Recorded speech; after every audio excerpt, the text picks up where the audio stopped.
Hi, everybody. Tonight, I invite you to drift with me into the shadowed corridors of the medieval mind, a place where fear and misunderstanding often shape the fate of those whose thoughts wandered far from the norm.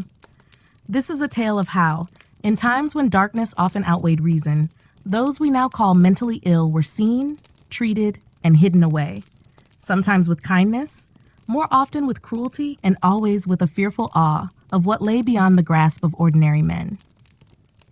Let us step gently into this world of forgotten souls and ancient stones, where whispers echo through monasteries, and the cold stones of asylums remember every sorrowful sigh. Let your eyes grow heavy and listen. Our story begins in a small village nestled among rolling green hills and ancient woods, where mist curls through thatched rooftops like a slumbering breath. It is the year of our Lord, 1324. The village is called Alderwood, and it lies far from the bustle of great cities, hidden along a winding river that murmurs endlessly to the mossy banks. Here in this quiet place, the villagers live much as their fathers did, tilling the soil, tending sheep, and gathering at dusk around smoky hearths to share bread, ale, and stories of saints and spirits. Among these villagers lives a woman named Isolde. Some say she was touched by angels at birth. Others whisper she was cursed by demons. To look at her, one would see only a thin woman with hair like crow feathers, eyes too wide and watchful, and hands that flutter like startled birds. She often stands alone in the fields, murmuring to herself, or wanders barefoot into the woods, speaking to trees as if they were old friends. The children fear her, yet cannot resist peering at her through hedges. Their mothers hush them with tales of how madness can slip from one soul to another, like a cold wind if you meet the gaze of the afflicted for too long. Isolde's family loves her, though they do not know how to hold her mind steady. Her father, a stooped farmer named Oswin, tries to keep her safe within the cottage walls, but she slips away at dawn and dusk like mist through a sieve. Her mother, long gone to the grave, left no guidance on how to quiet the voices that flutter inside Isolde's head like trapped moths. So the villagers do what they know best. They watch her from afar. They mutter prayers when she passes, and when her murmurs turn to screams that echo through the village at night, they clutch their rosaries tighter and beg the saints for protection. One evening, under a harvest moon so full and bright it turns the fields to silver, Isolde stands upon the village green. Her hair hangs loose around her thin face, and she sings to the moon in a tongue none can understand. Some say it is the language of angels, others swear it is the speech of devils. Children peer from behind shutters, mothers clutch babes to their breasts, and the men gather near the well, their torches flickering like restless spirits. Father Edmund, the village priest, steps forward. He is a stern man with a lined brow and eyes that see sin in every shadow. He believes firmly that madness is a punishment, a thorn of penance planted by God, or perhaps a seed of evil sprouted in the soul. He lifts a hand and calls to Isolde, bidding her come down from her vigil beneath the moon. She does not hear him. She is lost in a realm where no mortal voice can reach. When dawn comes, they find her asleep among the gravestones behind the chapel, curled like a child among the dead. Father Edmund kneels beside her and murmurs prayers to Saint Dymphna, patroness of the mad and disturbed. He does not hate her. No, he fears for his flock more than he fears for her. Madness is contagious, he believes. It eats at the fabric of good Christian life, unravels it like a poorly spun thread. So he decides, Isolde must be taken to the abbey at Whitethorn, where the monks keep a place for souls like hers. A place of cold stone walls and whispered prayers, where the mad are bound not just by rope, but by ritual and penance. There, perhaps, God's mercy will cure what mortal hands cannot. Her father weeps, but signs the priest's parchment. He tells himself it is for her good, though his heart knows it is partly for the village's comfort too. In the hush before dawn, Isolde is led away on a cart drawn by a weary mule, her thin hands clutching a bundle of herbs and rags. She hums to herself as she goes, gazing back at Alderwood, where the villagers stand in a silent line, watching as if they are watching a ghost pass. And so begins our descent into a world half forgotten, a journey through stone corridors and candlelit chambers, where the cries of the lost echo like wind through ancient cloisters. In the days to come, we shall follow Isolde's path and the paths of others like her, wanderers in their own minds, trapped between faith and fear, mercy and cruelty. And as the candle burns low and your eyelids grow heavy, remember that once in a time not so far away, the line between sainthood and madness was drawn thin as a strand of hair. Sleep now, if you wish, with the whisper of Isolde's song drifting through your dreams. Tomorrow, we shall follow her deeper into the cloistered shadows. Isolde's journey to Whitethorn Abbey was neither swift nor kind.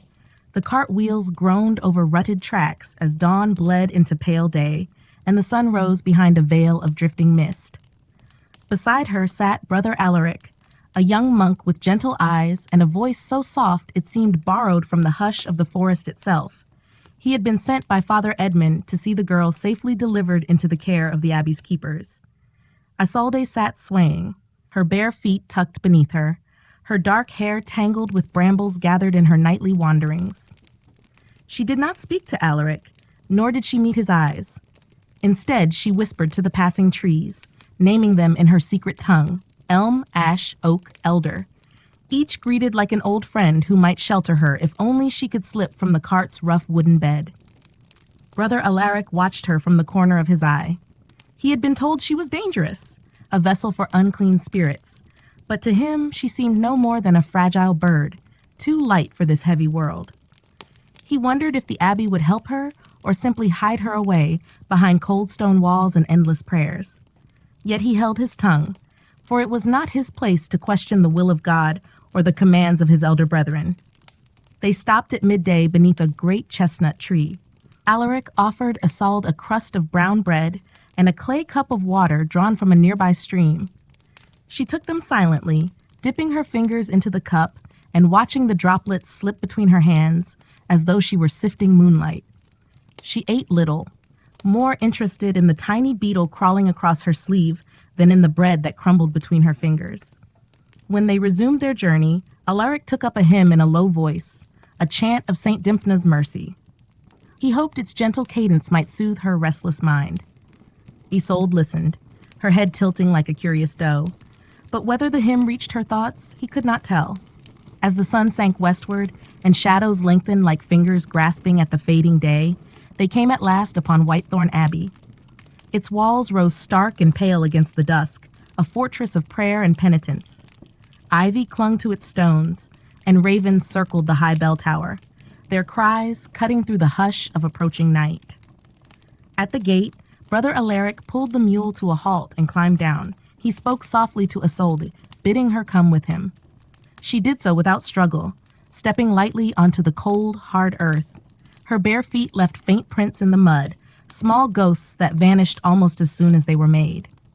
An older monk awaited them at the gate, Brother Martin, keeper of the abbey's infirmary. His face was narrow, his beard white as chalk, and his eyes sharp as a hawk's beneath the hood of his rough woolen habit. He looked upon Isolde with a mixture of pity and wary caution, as if she were a candle flickering too close to a draft. "You have brought the girl," Brother Martin said, his voice like dry leaves rustling.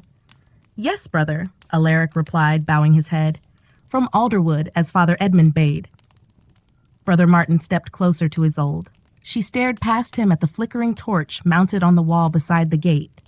He reached out and took her chin gently in his gnarled fingers, turning her face toward the light. In her wide eyes, he saw nothing of evil, only a deep pool of confusion and endless wandering. He sighed, a sound that seemed to echo off the stones. "She will stay in the east wing," he said at last, "the saints' quarters. We shall bathe her, feed her, and keep her from harming herself or others. God willing, the prayers will quiet her mind." Isolde did not flinch as they led her through the heavy oak doors.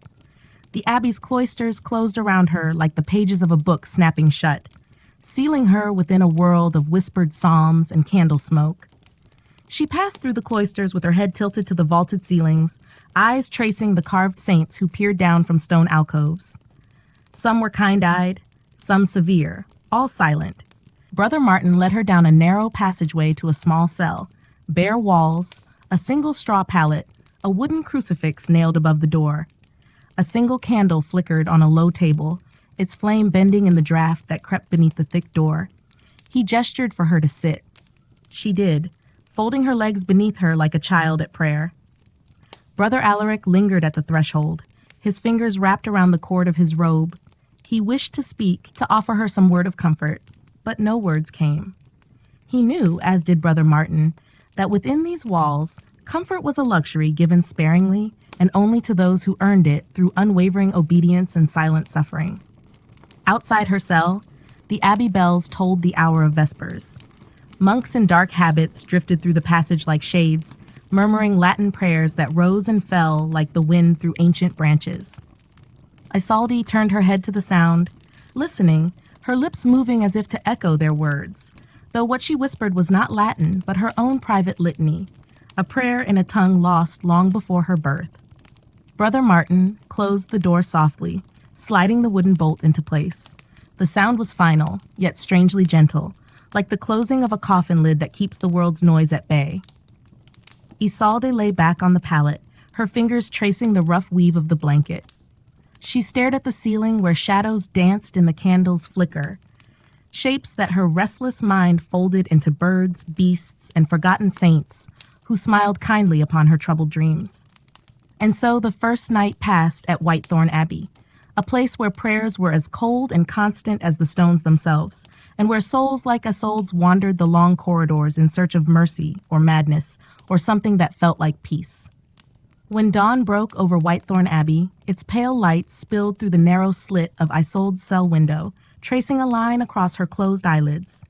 She stirred on the straw pallet, her breath misting in the chill air that drifted in with the dawn. Somewhere beyond her door, a bell rang softly, calling the monks to prime, the first prayers of the day. The abbey awoke slowly, as it had for centuries, with chants and shuffling feet upon stone floors. Brother Martin stood outside her cell, listening to the silence within. He held a small wooden bowl of thin porridge, steam curling into the corridor's cold gloom. Beside him, a lay sister named Agnes waited, a stout woman whose hands were rough from scrubbing floors and tending the sick. She was gentle of voice, though her eyes carried a weight born of years spent among the suffering. Brother Martin lifted the bolt and opened the door with care, as though he might find Isolde gone, vanished into the cracks of the old stones. But she lay where they had left her, curled like a fawn, her dark hair spread about her like a shadowed halo.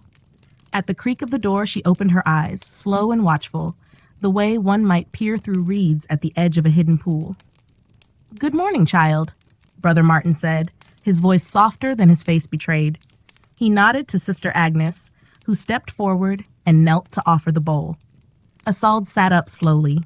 She did not reach for the bowl, but stared into the rising steam, as if trying to read her fate in its curling wisps.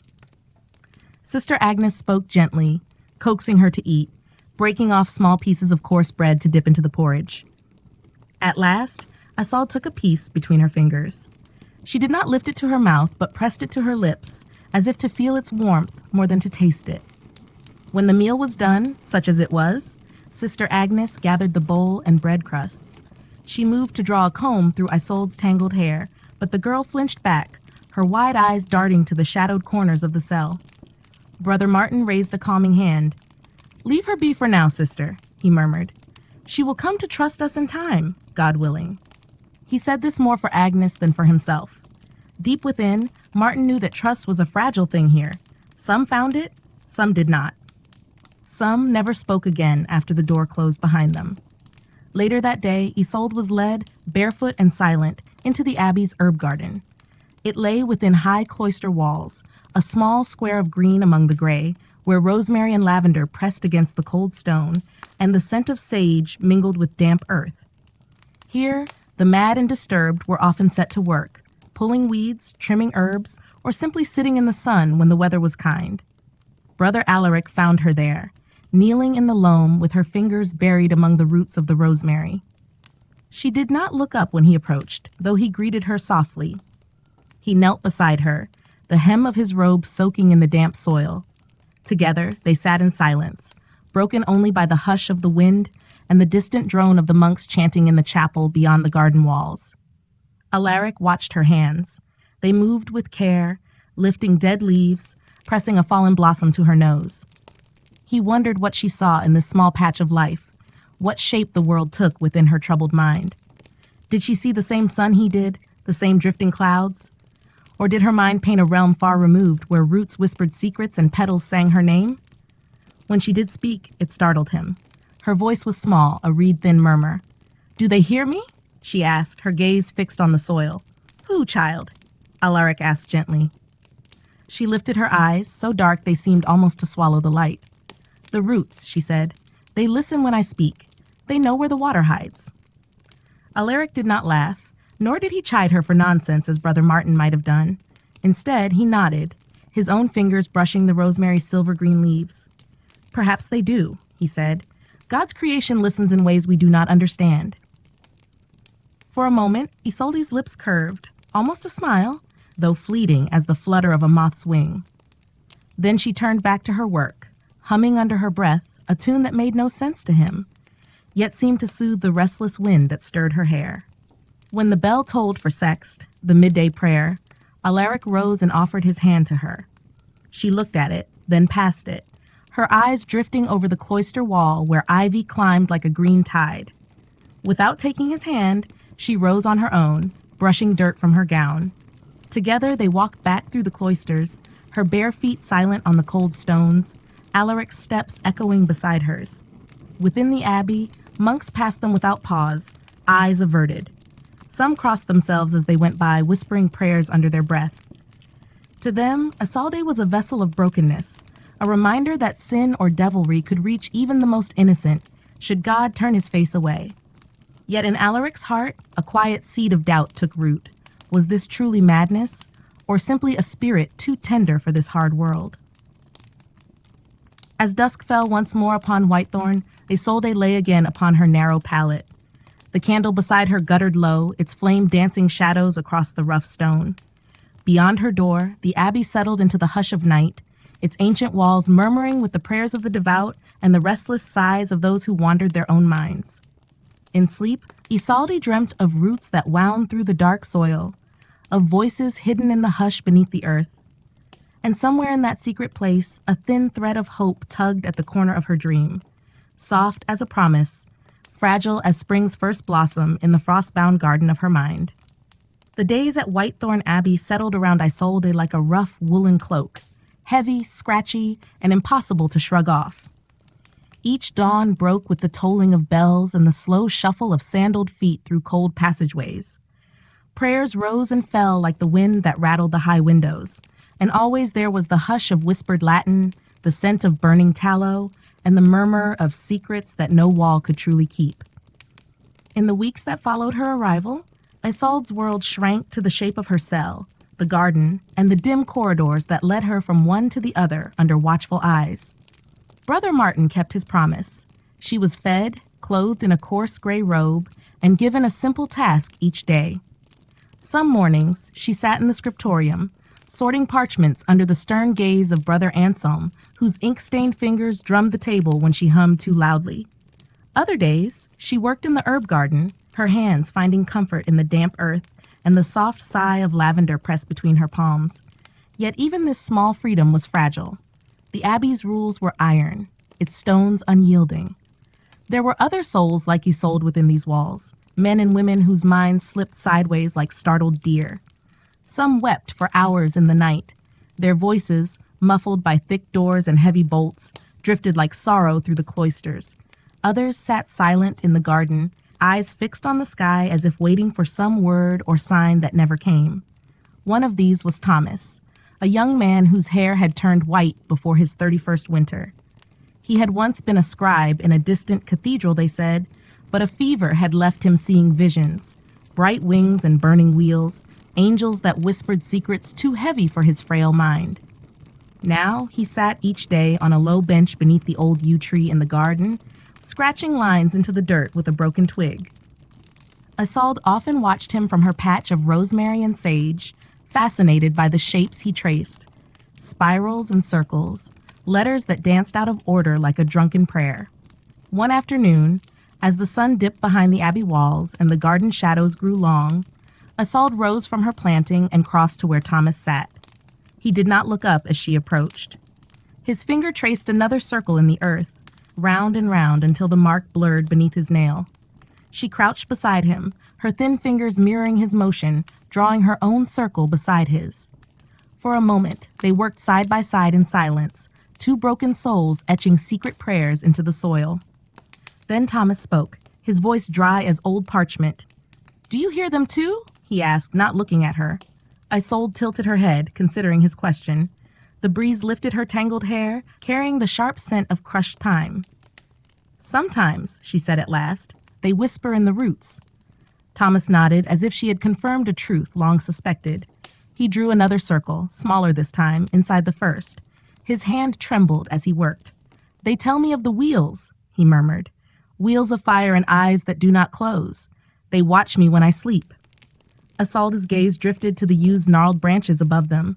She wondered if eyes truly hid there, nestled like knots in the wood, watching as they scratched their secrets into the earth. Brother Alaric found them thus when he came to call her back to the cell.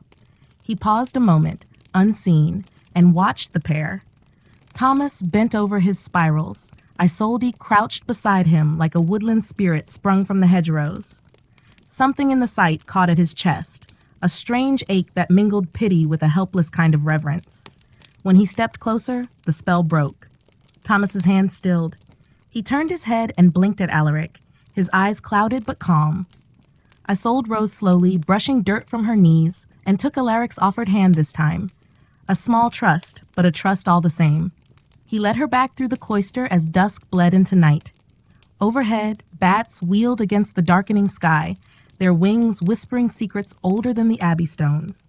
Isolde glanced back once, through the archway that framed the garden. She saw Thomas still seated beneath the yew, his circles fading into the soft loam as shadows swallowed the light. That night, in her cell, Isolde dreamed not of roots, but of wheels. Great, turning wheels of light that spun above fields of wildflowers. They hummed softly, like a lullaby. In her dream, she stood among them, her bare feet warm in the sunlit grass, and when she reached out her hand, the nearest wheel turned its countless eyes toward her and blinked. Slow, gentle, as if to say, "We see you.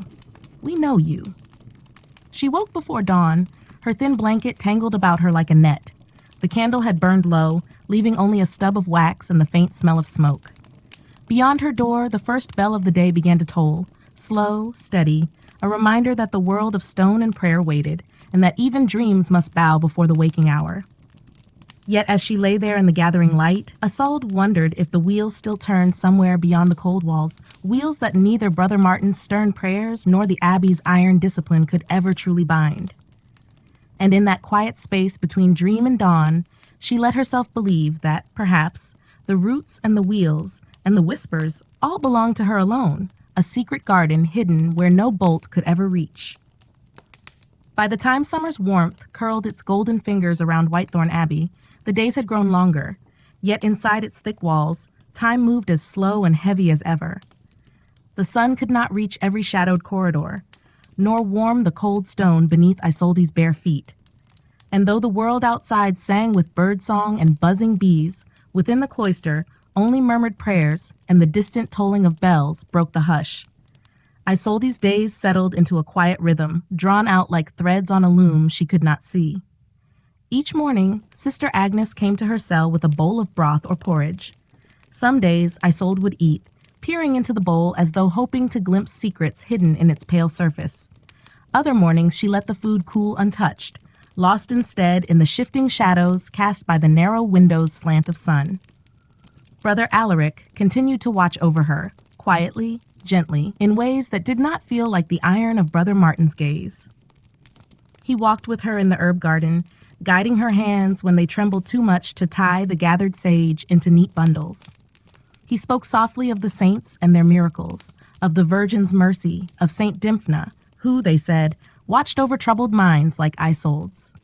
Yet even Alaric's soft voice could not chase away the darker hours, those moments when the whispers inside Isolde's thoughts grew loud as a gathering storm. On such days, she would curl beneath her thin blanket, clutching the edge of the straw pallet as though the world might slip away if she did not hold fast. One such day arrived with a restless wind that rattled the Abbey's high windows and made the old oaks beyond the cloister sigh and creak. Brother Martin came to her cell at dawn and found her crouched in the corner, her hair tangled about her face, her eyes wide and unseeing. She rocked back and forth, murmuring to herself, snatches of prayers twisted with strange, lilting words that no monk could name. "Fetch Brother Alaric," Martin commanded Sister Agnes, who hovered near the doorway. Agnes nodded and disappeared down the corridor, sandals whispering over cold stone. When Alaric came, he knelt before Isolde, careful not to touch her at first. He spoke her name softly, over and over, like a bell tolling in a fog. At last, her eyes found his, dark wells brimming with things she could not say. He offered his hand. Slowly, her fingers crept forward and closed around his, thin and cold as a late frost. They did not speak as he led her from the cell, through the narrow passageways where saints carved in stone watched in silence. He brought her to the chapel, a small side chamber lined with candles, their flames trembling in the draught. Here, few monks came except to tend the shrine of Saint Dymphna, whose painted eyes gazed out with a softness seldom found among the living. Alaric guided Isolde to a low stool before the saint's image. He knelt beside her and began to pray, his words a steady river, Latin phrases, petitions for mercy, scraps of psalm, and chant. Isolde listened at first with distant eyes, then slowly, as if drawn by a distant harp's note, she began to echo him, her voice thin and broken, but following the shape of his words. When her voice faltered, Alaric did not hush her. He let her silence stand beside his own words, like a gap in a tapestry where the light might shine through. Together they remained there for the better part of an hour, long after the candles burned low and the wind's moan fell to a hush. And when at last Isolde's head drooped upon her shoulder, her eyelids fluttering closed, Alaric let out a breath he did not know he'd been holding. Brother Martin found them thus when he came to see if the storm within her had passed. He stood in the doorway a long moment, taking in the sight. Isolde asleep at the foot of the saint's shrine, Alaric beside her, his lips still moving in prayer. The elder monk's brow furrowed, not in anger, but in a puzzled worry that was harder to name. In the days that followed, word of Alaric's vigil with Isolde stirred quiet murmurs among the brethren. Some nodded approvingly. Compassion was a virtue, after all. Others frowned, muttering that mercy unchecked might soften the iron discipline needed to hold madness at bay. But Alaric heard none of it. He went about his duties with the same calm as ever, carrying in his heart the memory of Isolde's thin voice, echoing his prayer in that candlelit hush. Isolde, for her part, did not speak of that night, nor did she resist when Alaric came each morning to lead her to the garden. In the soft light among the rosemary and rue, she seemed calmer, her eyes drifting from the sky to the earth, her fingers weaving small crowns of marigold and lavender. Sometimes she placed these crowns upon the stone saints that lined the cloister walk, a quiet offering no one dared disturb. Yet beneath this fragile peace, something restless stirred, like a bird trapped behind shuttered windows. Isolde could feel it in her bones, a tremor that made her eyes dart to the dark corners of the abbey's corridors, where the walls seemed to breathe secrets. She knew that not all storms could be gentled by prayer and soft voices. Some grew in silence, fed by shadows and the hush of old stones. And so, when she lay upon her pallet each night, she listened to the wind whispering through the narrow window. She listened for the roots, for the wheels, for the faint hum of something vast and unseen turning just beyond the reach of the abbey's candles. She told herself that she would be ready when it came, whatever it might be, wrapped in wings or wheels or roots that crept through the cracks to cradle her restless mind. Summer waned, as all seasons must, and the warmth that once lingered in the herb garden slipped away on the breath of early autumn. Whitethorn Abbey stood as it always had, cold, steadfast, and watchful, its high walls collecting the sighs of the living and the silence of those long dead. Within these walls, Isolde's world moved in slow spirals, days folding one into the next like pages worn thin by trembling fingers. Each morning now brought a chill that clung to the narrow passages. Frost rhymed the cloister's flagstones before dawn, crackling beneath the soft steps of monks hurrying to prime. In the garden, the last of the rosemary drooped beneath the weight of dew, and the lavender's faded blooms bent their fragrant heads as if dozing into winter's hush. Brother Alaric wrapped Isolde in an old wool cloak each time he led her to the garden, draping it about her shoulders with the same quiet care he gave the ancient texts he sometimes read aloud to her. She liked the sound of his voice more than the words themselves, a low murmur that smoothed the sharp edges of her thoughts for a while. One afternoon, as the bells called the monks to none, Isolde sat alone by the garden wall. Brother Alaric had been called away to assist Brother Anselm with copying a frayed manuscript, leaving her under the watch of Sister Agnes. Agnes, for her part, trusted Isolde more than most did now. She sat on a bench not far off, her busy hands spinning flax into coarse thread, her soft humming weaving through the rustle of dying leaves. Isolde dug her fingers into the damp soil near the old yew tree where Thomas often sat. Thomas was not there today. He had taken ill, they said, his mind drifting deeper than the monks could reach. Some whispered he might not return to the garden at all. The thought made Isolde's chest ache in a way she did not know how to name. She pressed her palm flat against the earth, feeling its cold weight, its quiet hum beneath her skin. Closing her eyes, she breathed in the scent of soil and frost. Somewhere, deep in the tangle of roots, she imagined the voices still murmured, telling her secrets, reminding her that the world was larger than stone walls and whispered prayers. A soft crunch of gravel drew her eyes open. A figure stood beyond the garden gate, just outside the low wooden door that led to the cloister walk. It was not Brother Alaric, nor Sister Agnes, but a man Isolde did not know. A stranger in a rough wool cloak, his hair dusted with road dust, a small satchel hanging from one shoulder. He spoke with Sister Agnes in low tones that did not carry to where Isolde sat. She watched the stranger's face, lined, weary, eyes sharp as a bird's beneath the hood. Now and then, his gaze flicked toward her, quick and assessing, like someone measuring the worth of an old coin. Agnes nodded, cast a worried glance at Isolde, then led the man through the cloister archway, vanishing into the stone belly of the abbey. The hush that followed seemed thicker than before.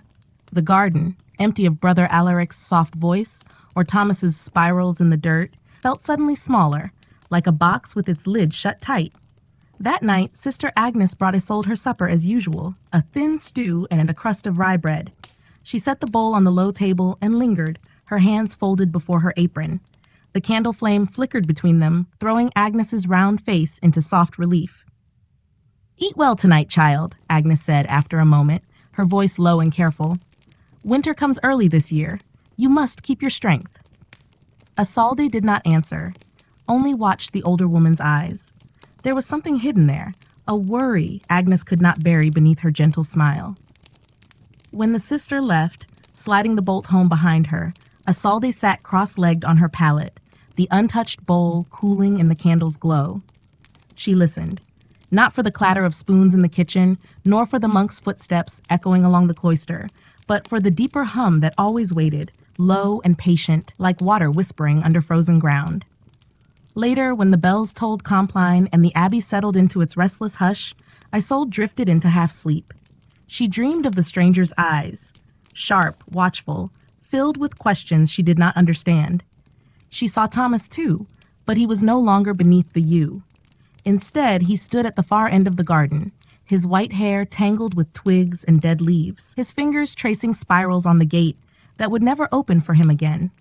In her dream, the spirals widened and deepened, becoming tunnels that burrowed under the abbey walls, roots and wheels and veins of ancient stone carrying her far from the iron bolt on her door. She felt the earth open beneath her feet, cool and welcoming, and the weight of whitethorn stones lifted from her shoulders. When she woke before dawn, the candle was gone, burned down to a puddle of wax. The wind rattled her narrow window.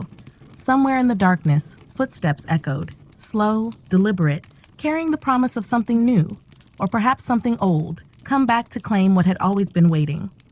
Isolde sat up, pulling the wool cloak tighter around her thin shoulders. She listened again, to the roots, the wind, the hush of the stones. In the coming days, she knew, the world within these walls would shift. The stranger's eyes had promised as much.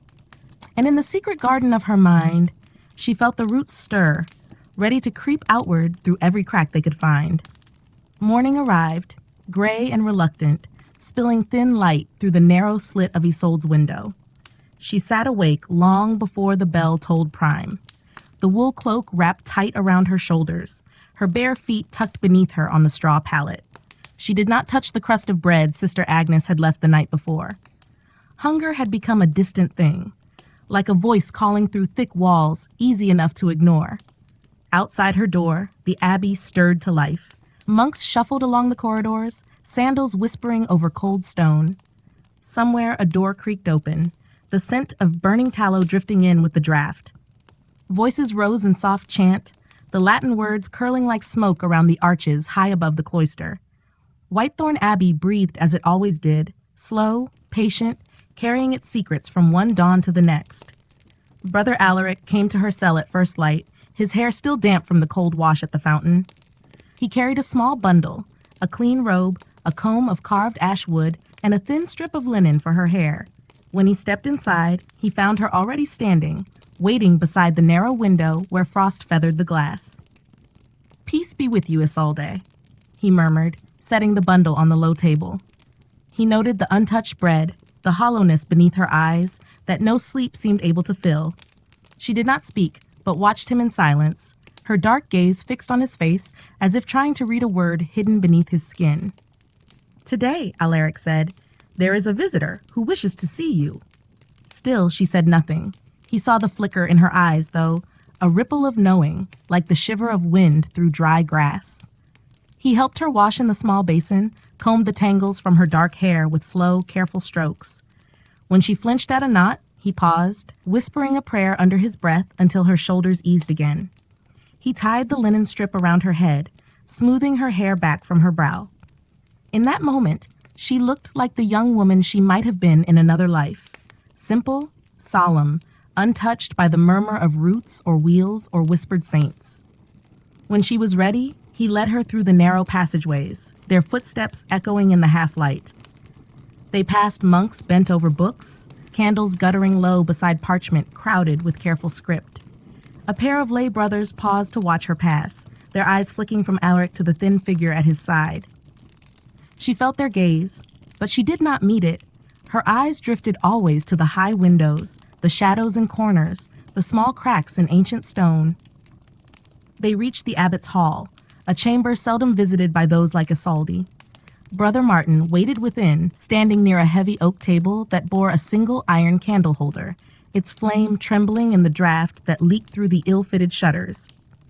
Beside him stood the stranger, the same man Isolde had seen at the garden gate. He looked no less weary in daylight, though now the hood of his cloak was pushed back to reveal a face lined deeply by years of wind and wandering. Brother Martin inclined his head as Alaric guided Isolde to stand before the table.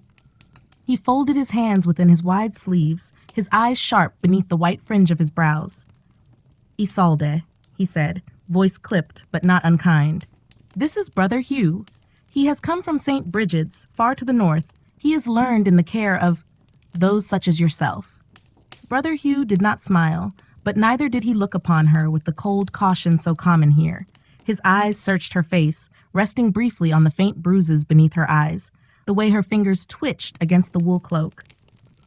"I have heard of you, child," Brother Hugh said at last, his voice rough like gravel yet strangely gentle.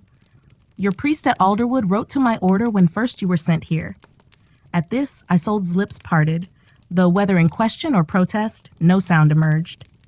Brother Martin continued, as if reciting a litany. "Brother Hugh wishes to observe her for a time. He says St. Brigid's keeps an infirmary with learned men, herbalists, even physicians. They treat the sick of mind as well as body." A silence settled over the hall, broken only by the soft hiss of the candle. Alaric shifted beside Isolde, his fingers brushing the edge of her sleeve in quiet reassurance. Brother Hugh studied her a moment longer. "In St. Brigid's," he said, "there are gardens larger than this abbey's walls can hold.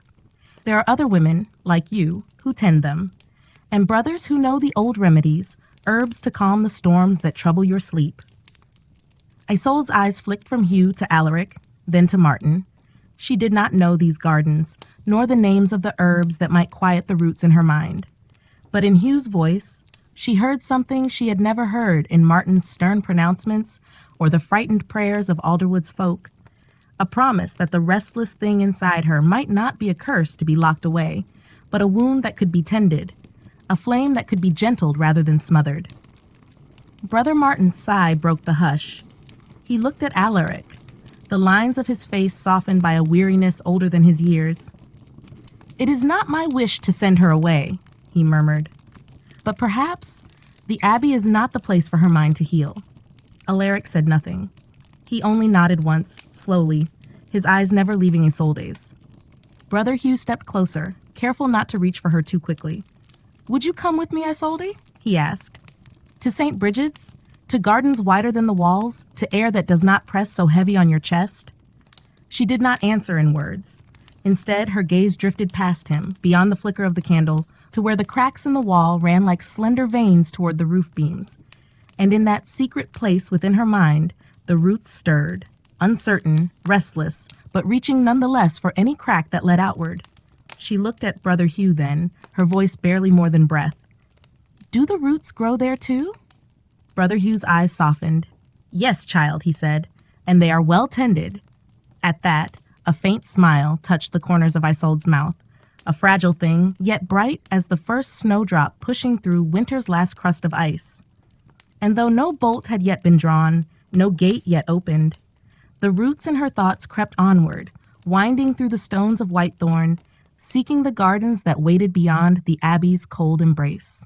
Word of Isolde's leaving drifted through Whitethorn Abbey like smoke from a snuffed candle, thin, lingering, impossible to hold.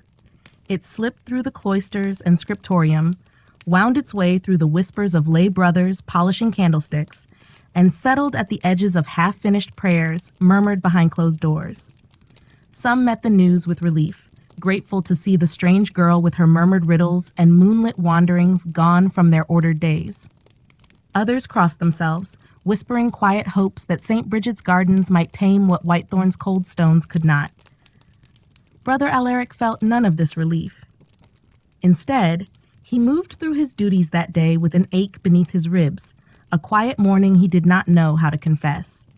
He found himself watching Isolde from afar, the way she traced her fingertips along the cloister's ivy, pausing to whisper to the cold stone as though bidding it farewell. When she caught him watching, she did not flinch or look away. She only held his gaze, her eyes deep and dark as the earth after rain. Preparations for her departure were simple enough. Brother Hugh asked for no procession, no prayers beyond the ordinary blessing of the road. He spoke little of what lay ahead, but promised that St. Bridget's was not like Whitethorn, that its halls were warmed by more than tallow candles, that its gardens spilled beyond high walls into fields where wild herbs mingled with the cultivated beds.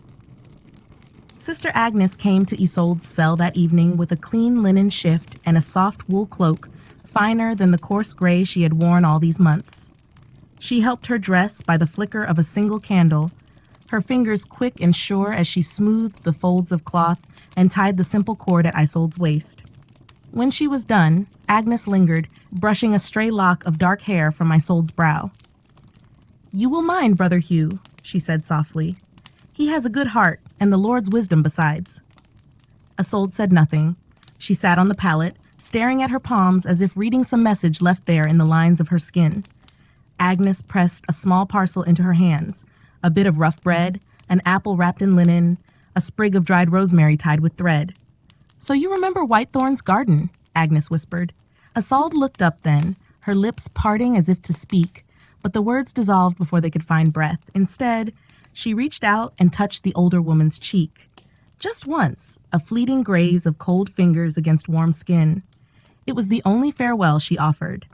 When dawn came, the Abbey rose as it always did, bells tolling prime, the scent of baking bread drifting through the chill.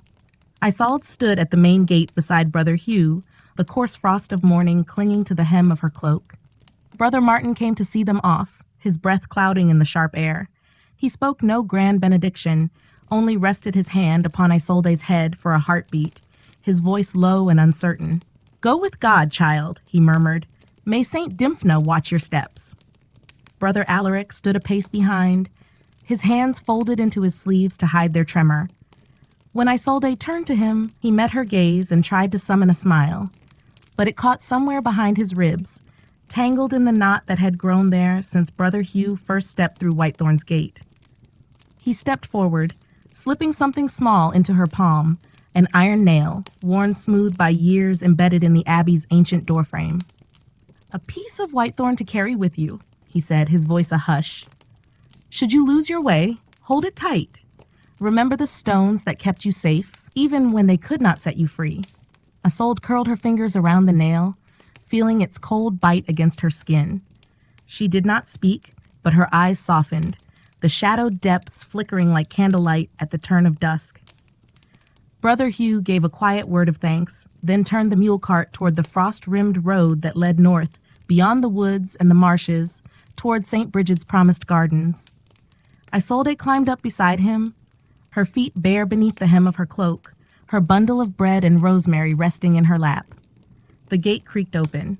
Frost-crusted grass gave way to the narrow track, ruts frozen hard beneath the turning wheels. Whitethorn Abbey receded behind them, its high walls silvered by dawn, its bells still tolling prime for the ones who remained. From the garden wall, a lone crow lifted into the sky, its wings beating out a rhythm older than any prayer whispered in candlelit halls.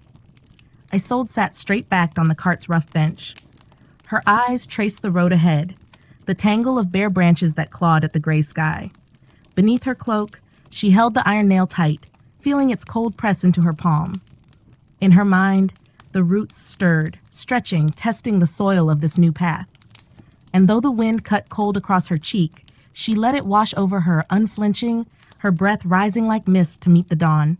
Somewhere beyond the bend, St. Bridget's waited, gardens wide as dreams, herbs whispering secrets into restless minds. She could almost taste the promise of it, as clear and bitter as rosemary pressed between her teeth. The cart creaked onward. The abbey's last bell fell silent behind them, swallowed by the hush of frost and forest. And in that hush, Isolde felt the wheels beneath her. A new turning, carrying her away from the old stones and into the waiting earth, where roots might find room to grow. In the quiet hush of a dawn, not yet stirred by the clamor of daily toil, the village of Greendale found itself wrapped in a mist that coiled lazily among the thatched rooftops and ancient oaks. Within the walls of its modest abbey, where the monks rose before the sun to chant prayers that drifted like whispered secrets through cold stone corridors, there dwelt a young man named Athol. He had come to the abbey as a child, left at the heavy wooden doors by a mother whose eyes were too tired to meet his, her hands trembling as she pressed a kiss to his brow before vanishing into the shadows.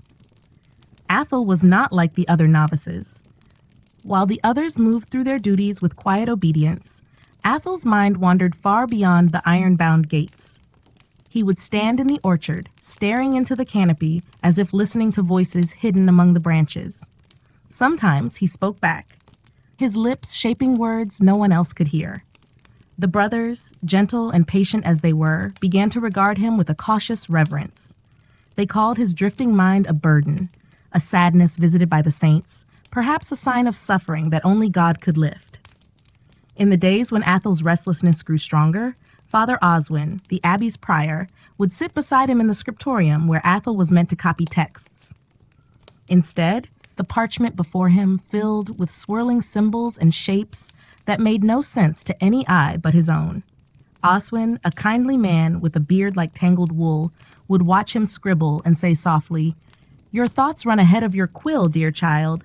Bring them back to you." But Athol could not gather the drifting fragments of himself. When the brothers found him one dawn standing barefoot in the dew, arms outstretched to the empty sky, they feared that his soul might fly away if left untethered. So they brought him to their herbarium, where Sister Morwen kept dried bundles of lavender, rosemary, and rue. She brewed him teas that smelled of earth and rain, and sang him lullabies that once soothed her own fevered mind when she was young. And for a time, Athol seemed calmer, his nights no longer filled with startled cries or laughter that belonged to another world. Yet even Sister Morwen knew that herbs were but a thin balm for wounds that lay hidden deep within the mind's secret chambers. One winter's evening, as the snow gathered in drifts against the abbey's walls, Athol vanished from his bed. They found him at dawn by the river's edge, his feet numb from standing in the icy shallows, eyes fixed on something beyond the reach of sight. He murmured of voices beneath the water, of a lady in silver who called him home. It took 3 brothers to lead him back, shivering and silent, wrapped in blankets still smelling of the refectory's fire. It was then that Father Oswin made the difficult choice.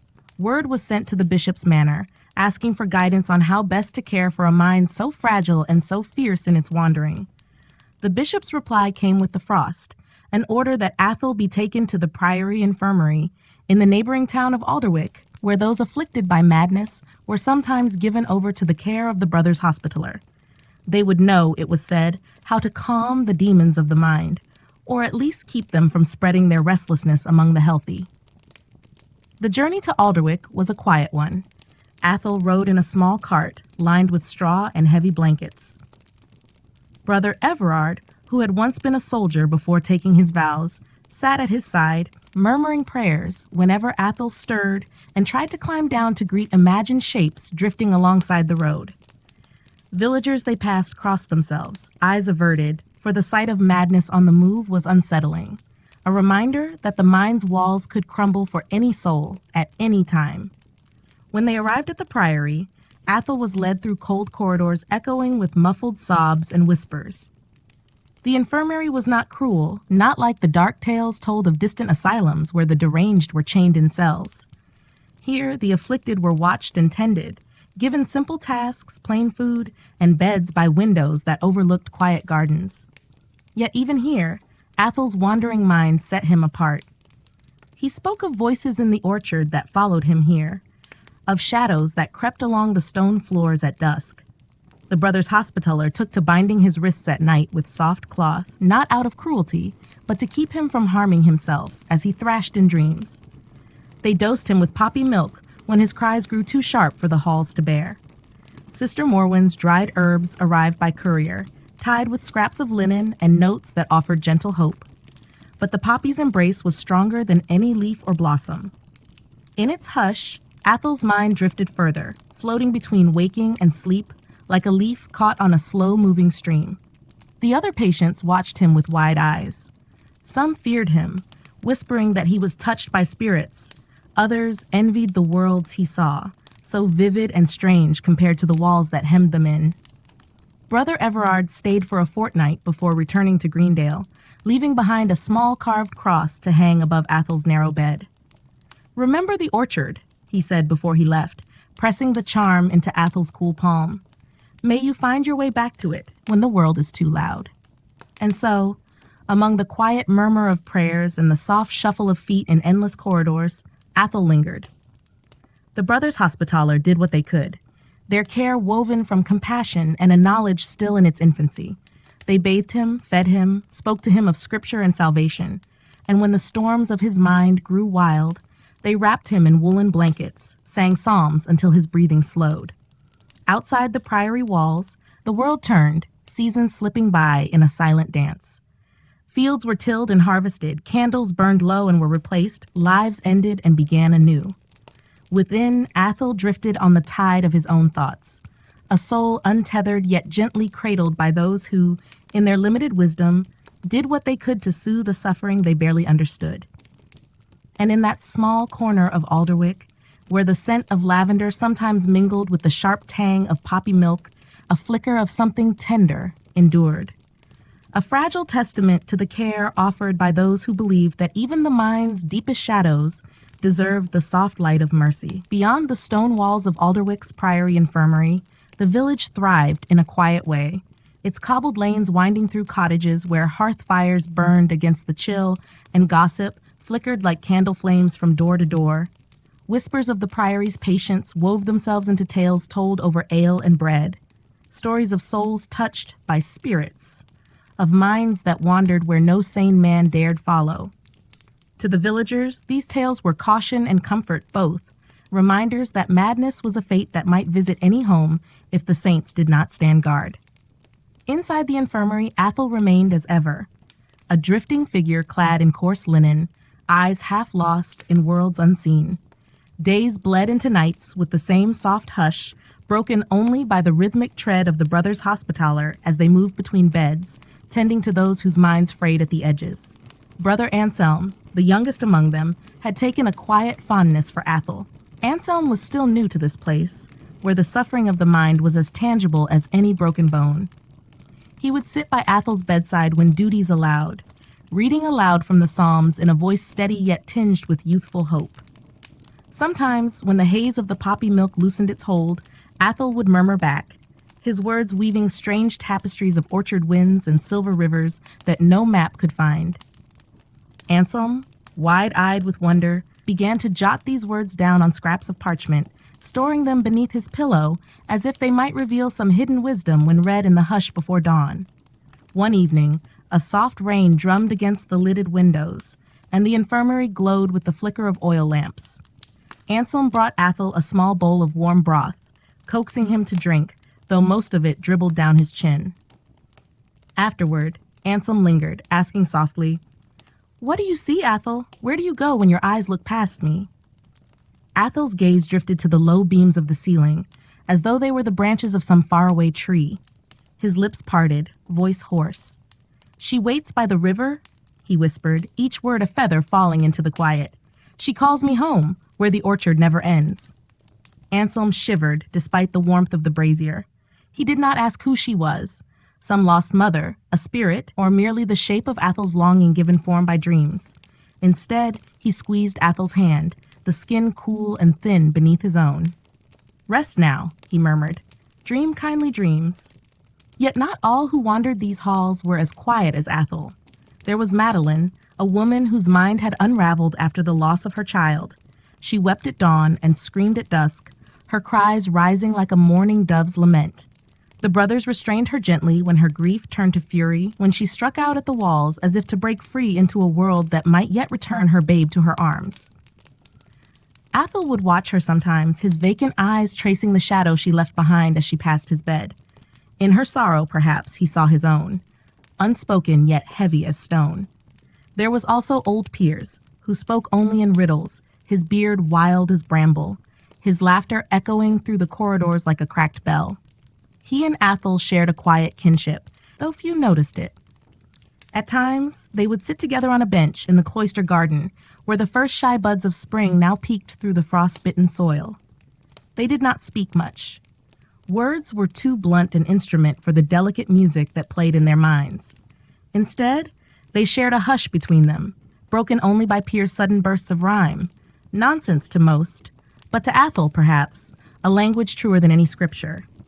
It was in these small, fragile moments that the brothers' hospitaller glimpsed what care could truly mean. They could not cure the mind's mysteries. No poultice or prayer could mend what the world had shattered. But they could offer warmth, food, clean linens, and the soft murmur of voices that did not mock or fear. They could bathe aching bodies, oil cracked skin, bind wounds of flesh, even as wounds of thought bled on unseen. Outside the infirmary's garden walls, the village's chatter often turned to superstition. Some muttered that the priory kept demons within, that the cries of the afflicted were the howls of unquiet spirits trapped by holy iron and Latin prayers. Mothers warned their children not to stray too near the hedge at dusk, lest a whispering shadow slip through and tug them into madness. And yet, when illness struck, when a mind slipped its moorings and could no longer be calmed by a mother's lullaby or a father's stern word, it was the priory's doors they turned to, knocking gently with eyes cast down, asking mercy for a loved one lost to storms of thought. In this way, the world beyond the walls and the world within remained bound by a cord both fragile and unbreakable, a thin thread of fear, hope, and need. Athel, in his drifting, was a quiet reminder of what it meant to care when understanding failed. He became, to Anselm and the others, something like a shrine, a testament that mercy was not measured by cure alone, but by the gentleness with which suffering was cradled. And so the days turned. The orchard of Athel's mind remained ever distant, yet strangely near, a place glimpsed only in the tremor of his voice, the flicker of a smile when the sun caught the window just so.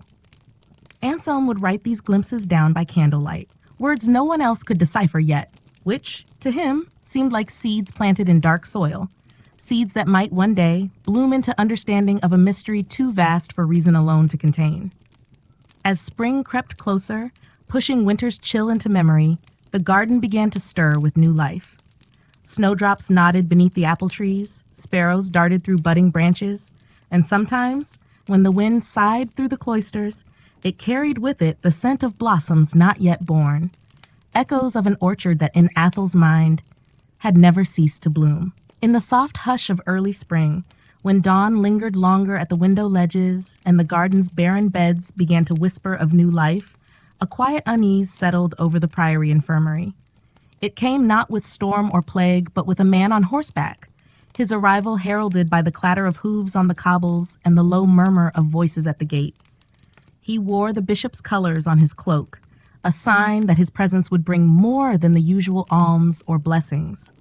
Brother Anselm watched from the cloister archway as the rider dismounted, his boots slick with mud, his eyes sharp beneath the shadow of a felted hat. He carried no warmth with him, only scrolls bound in waxed cord and the solemn authority of the bishop's seal. Whispers stirred among the brothers hospitaller. Such visitors rarely brought comfort, for when the church turned its eye upon the mad, it was not always in mercy that it looked. Within the infirmary, Athel lay half awake, his gaze flickering between the shifting branches beyond the window and the wavering light of the oil lamp beside his bed. He did not see the rider, nor hear the low conversation that threaded through the corridor like a draft. His mind lingered elsewhere, dancing among shadows that bloomed like flowers behind his eyes. But when Anselm returned to his side, voice hushed yet strained, something of that new tension seemed to ripple even through Athel's drifting thoughts. The visitor named himself Sir Reynard, a steward of the bishop's household and keeper of certain delicate matters. He spoke to Father Oswin in the sacristy, the smell of candle wax and incense thick around them. His words were smooth, each syllable weighed and measured, yet beneath their polish lay iron. He spoke of order, of rumor, of fear that spread like rot when minds unbound by reason were left to wander too freely. He did not say outright what he feared, that madness was not only an affliction but a contagion of the soul, one that might leap from mind to mind if not contained. Father Oswin, old and weary yet resolved, met Sir Reynard's gaze without flinching. "They are cared for," he said softly. "Their minds may drift, but they harm no one here. They are as children in need of tending." But Sir Reynard's quill scratched parchment as he made note after note. How many patients, how long they had stayed, how the villagers whispered of spirits and witchcraft. His quill paused only when he asked, too gently to be kind, whether any among the mad had spoken of visions or prophecies that might sow unrest. Oswin shook his head. Yet Sir Reynard's eyes drifted to the slips of parchment tucked beneath Anselm's pillow, scraps inked with Athel's orchard dreams and river voices. By the next dawn, word spread that some patients might be moved. Not for punishment, the steward assured the brothers, but for better study, for stricter care in monasteries further afield, where certain methods could be applied to cleanse the mind's rot. It was a mercy, he claimed, though none who heard him could quite taste the mercy in his tone. Anselm sat by Athel's side that evening, the garden's breath warm through the open window. He read aloud from Athel's own mutterings, hoping to anchor him to the world outside his orchard. Athel listened, eyes half closed, lips moving as though to repeat words that slipped too quickly through his grasp. Now and then he smiled, a fleeting curve of mouth that broke Anselm's heart each time it vanished. When Madeline heard of Sir Reynard's plans, her cries filled the corridors once more. She pressed her palm to her belly, as if to hush a child that lived only in memory. "They will take him," she wept to old Piers, who sat cross-legged on the flagstones tracing shapes in the dust. "They will bind him tighter than any rope. He'll never find his orchard again." Old Piers only cackled, a sound like dry leaves rattling in wind. "They can bind the body," he crooned, "but the orchard's roots are deep, deeper than their chains." Father Oswin sought the steward one last time beneath the abbey's ancient beams. By candlelight, he argued gently, invoking the saint's compassion, the scripture's counsel of mercy. Sir Reynard listened, yet his eyes wandered to the iron keys at Oswin's belt, to the ledgers of names inked in steady hand, evidence of how many souls the infirmary harbored behind its walls. Too many, he might have said, for a world so fearful of what it could not contain. Outside, spring's first crocus pushed through frost-bitten earth, a tiny rebellion of color against the gray hush. Within, The brothers hospitaller moved among the patients with heavier hearts, wondering which among their charges might soon be carried away to distant cells where stone walls were thicker and prayers more urgent than kind. Anselm, sleepless beneath his thin blanket, watched Athel's chest rise and fall in the moonlight. He wondered if the orchard truly waited somewhere for Athel's return, a place untouched by fear or chains or the cold logic of men like Sir Reynard. He imagined an endless grove of blossom and wind, a river that sang only of peace. He prayed, not for understanding, he knew now that would not come, but for a measure of mercy that might shield Athel's fragile dream from the cold hands of the waking world. And in that dark hush, as the steward's quill scratched and the crocus trembled in the garden's thawing soil, the orchard bloomed on in the drifting mind of a boy who once stood barefoot in the dew, arms outstretched to a sky that never asked him to explain. The days that followed Sir Reynard's arrival unfolded with the uneasy stillness of a pond disturbed by an unseen hand.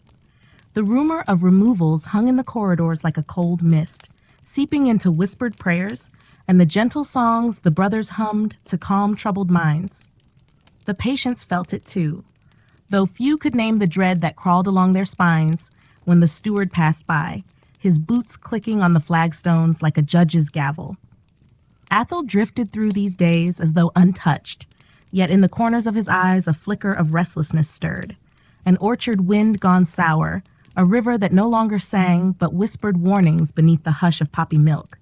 At times he would murmur, "Not the iron garden, not the iron garden," over and over, until Anselm pressed a cup of valerian to his lips and coaxed him back into dreams. One late afternoon, as gray clouds bunched above the priory roofs and the promise of rain weighed the air, Brother Anselm sought Father Oswin in the scriptorium. The old prior sat beneath the flicker of a single candle, quill poised above a letter he had begun and abandoned a dozen times. Anselm hovered by the door until Oswin looked up, his eyes bleary yet kind. "Father," Anselm began, his voice too soft for the stone walls, "what will happen to Athel if they take him?" Father Oswin lowered his quill, pressing thumb and forefinger to the bridge of his nose. "They speak of care," he said, words shaped carefully as if to steady the quivering flame between them, "of stricter tending, stricter silence. But I fear it is not care they wish to bind him with, but iron and locked doors." Anselm stepped closer, emboldened by the desperate flutter in his chest. "He harms no one. He frightens no one.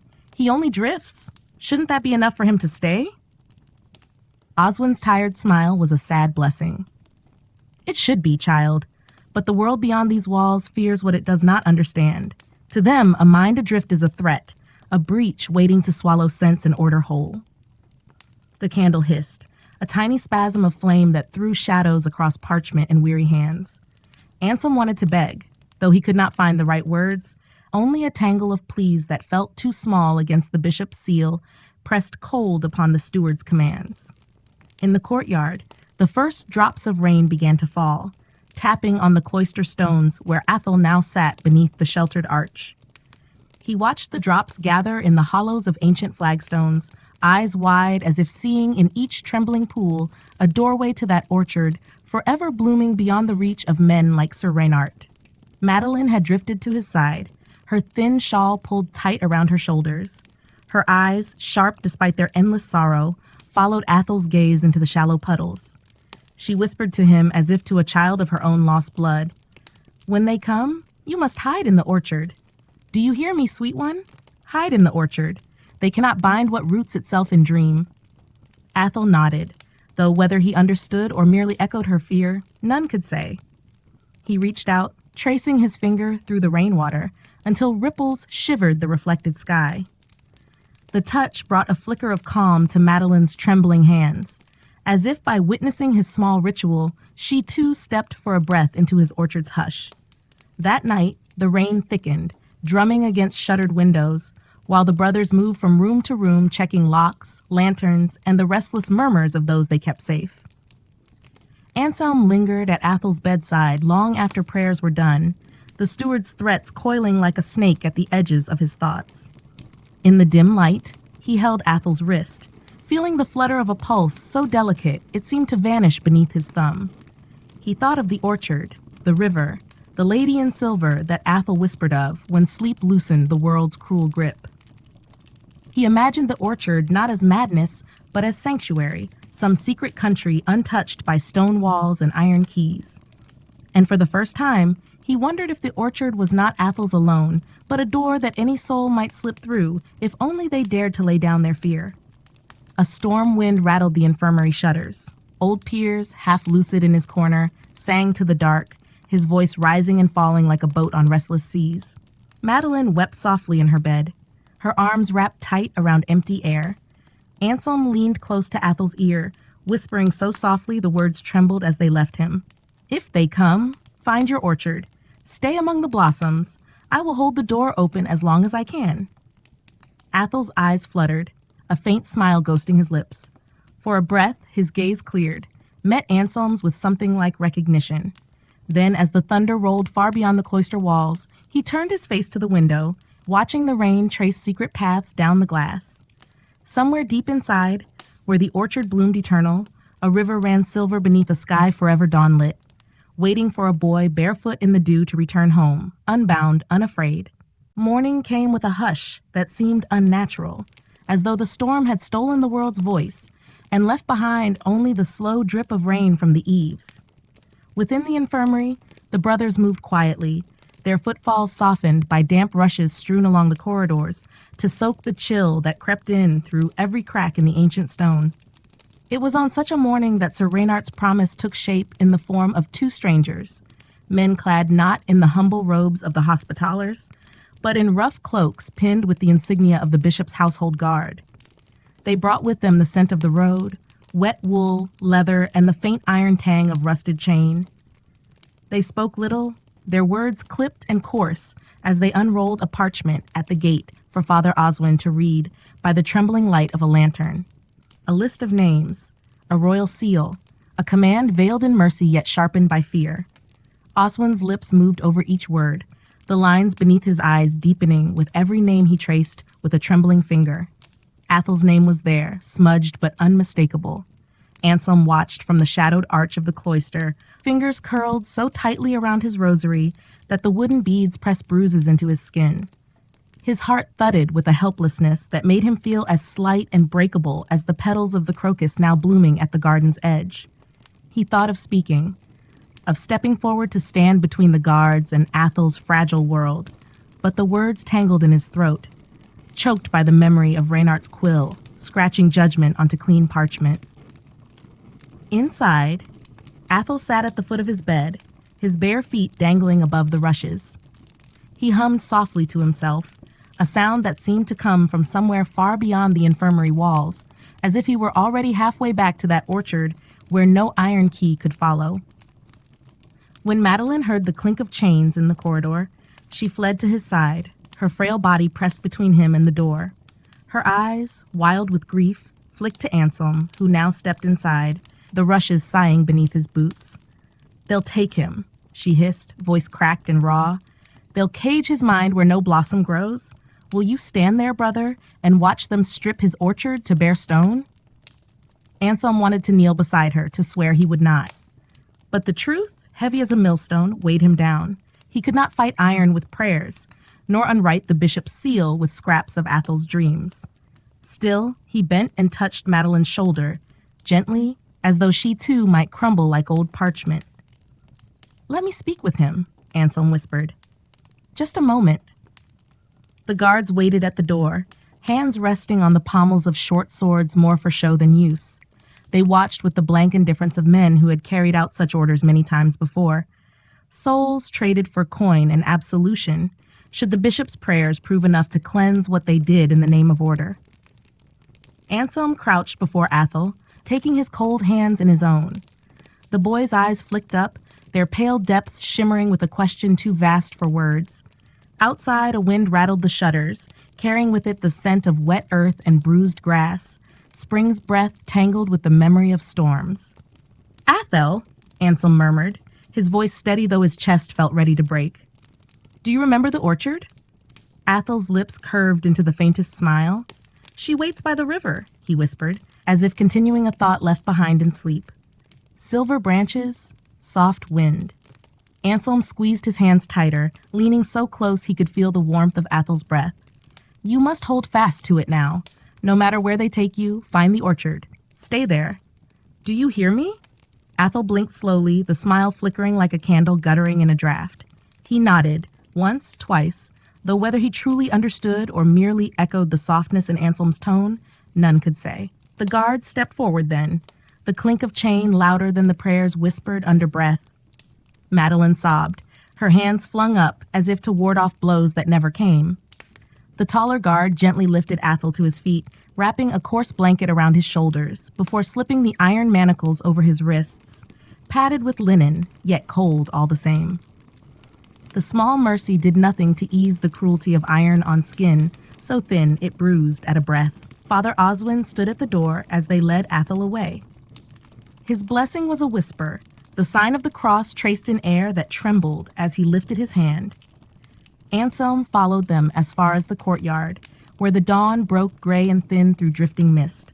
The cart waited, wheels sunk in the muddy ruts of the path that led to Alderwick's Road. And beyond, to the larger monastic house that Sir Reynard had promised as Athel's new refuge. Anselm watched as Athel was lifted into the straw-lined bed of the cart. For a moment, Athel turned, eyes meeting Anselm's one final time. There was a flicker of something there. Recognition, perhaps, or simply the last fragile tether between dream and waking world. Then the driver snapped the reins, and the wheels turned, and the orchard drifted farther behind every step the mule took toward the gray horizon. Madeline's cries faded into the hush that settled over the courtyard once the cart disappeared beyond the hedgerow. Anselm stood alone in the rutted path, the beads of his rosary clutched so tightly they cut into his palm, drops of blood welling where wood bit flesh. He breathed the cold spring air, felt it fill him with a resolve so thin it trembled with every heartbeat. In his mind's eye, he saw Athel beneath blooming boughs, barefoot in dew that would never freeze him, wrapped in a dawn that no iron could chain. And he vowed, beneath that bruised and watchful sky, that some part of Athel's orchard would live on, rooted not only in the boy's drifting mind, but in every whispered prayer Anselm would ever offer for a world that still knew so little of mercy. The cart bearing Athel away disappeared into the wet hush of the winding road, its wooden wheels groaning as they sank into the softened ruts left behind by days of rain. Long after its creak and rumble had faded into the hush of the hedgerows, Anselm stood in the courtyard, rain dripping from the hem of his robe, his breath ghosting into the pale dawn. The orchard lingered in his thoughts, an orchard that now felt more real than the stone walls pressing around him, more real than the prayers murmured in cold cloisters that could not keep the iron away. Within the infirmary, the hush that Athel's absence left behind settled like a mourning shroud. The patients, though many could not name what had shifted, felt it in the quiet corners where Athel's voice once drifted like birdsong. Madeline wept at dawn, curling herself into the narrow space where his bed lay empty. Old peers, half mad yet keen in ways the brothers could not measure, sat cross-legged on the cold flagstones, rocking gently as he chanted rhymes that made no sense save to him. His voice rose and fell like a tide no walls could hold back. Orchard blooming, orchard bare, iron garden, orchard fair, locks and keys can never bind, roots run deep within the mind. Brother Anselm listened from the shadowed doorway, his heart tight with an ache he could neither name nor soothe. He carried scraps of parchment in the sleeve of his robe, Athel's words, strange and tangled, scribbled in moments when his drifting mind brushed the world long enough to offer glimpses of that hidden grove. By night, Anselm spread these scraps on the rough wood of his small writing desk, piecing them together like relics of some lost psalm. He wondered if, when he whispered them in his prayers, they might drift back to Athel on a wind that no iron door could keep at bay. Father Oswin saw Anselm's sorrow, but did not name it aloud. The old prior had fought the steward as gently and fiercely as he could, yet the seal of the bishop weighed heavier than a monk's quiet protest. Now, in the hush after the storm, he called Anselm to the scriptorium and set parchment and quill before him. "Write it down," he said, his voice like parchment itself, thin, crinkled by years yet still whole. "Write all you remember of him. If they take his mind, let us keep his story. Sometimes, child, memory is the only mercy left to us." so Anselm wrote. By candlelight and dawnlight, he traced the orchard's shape in ink and prayer alike.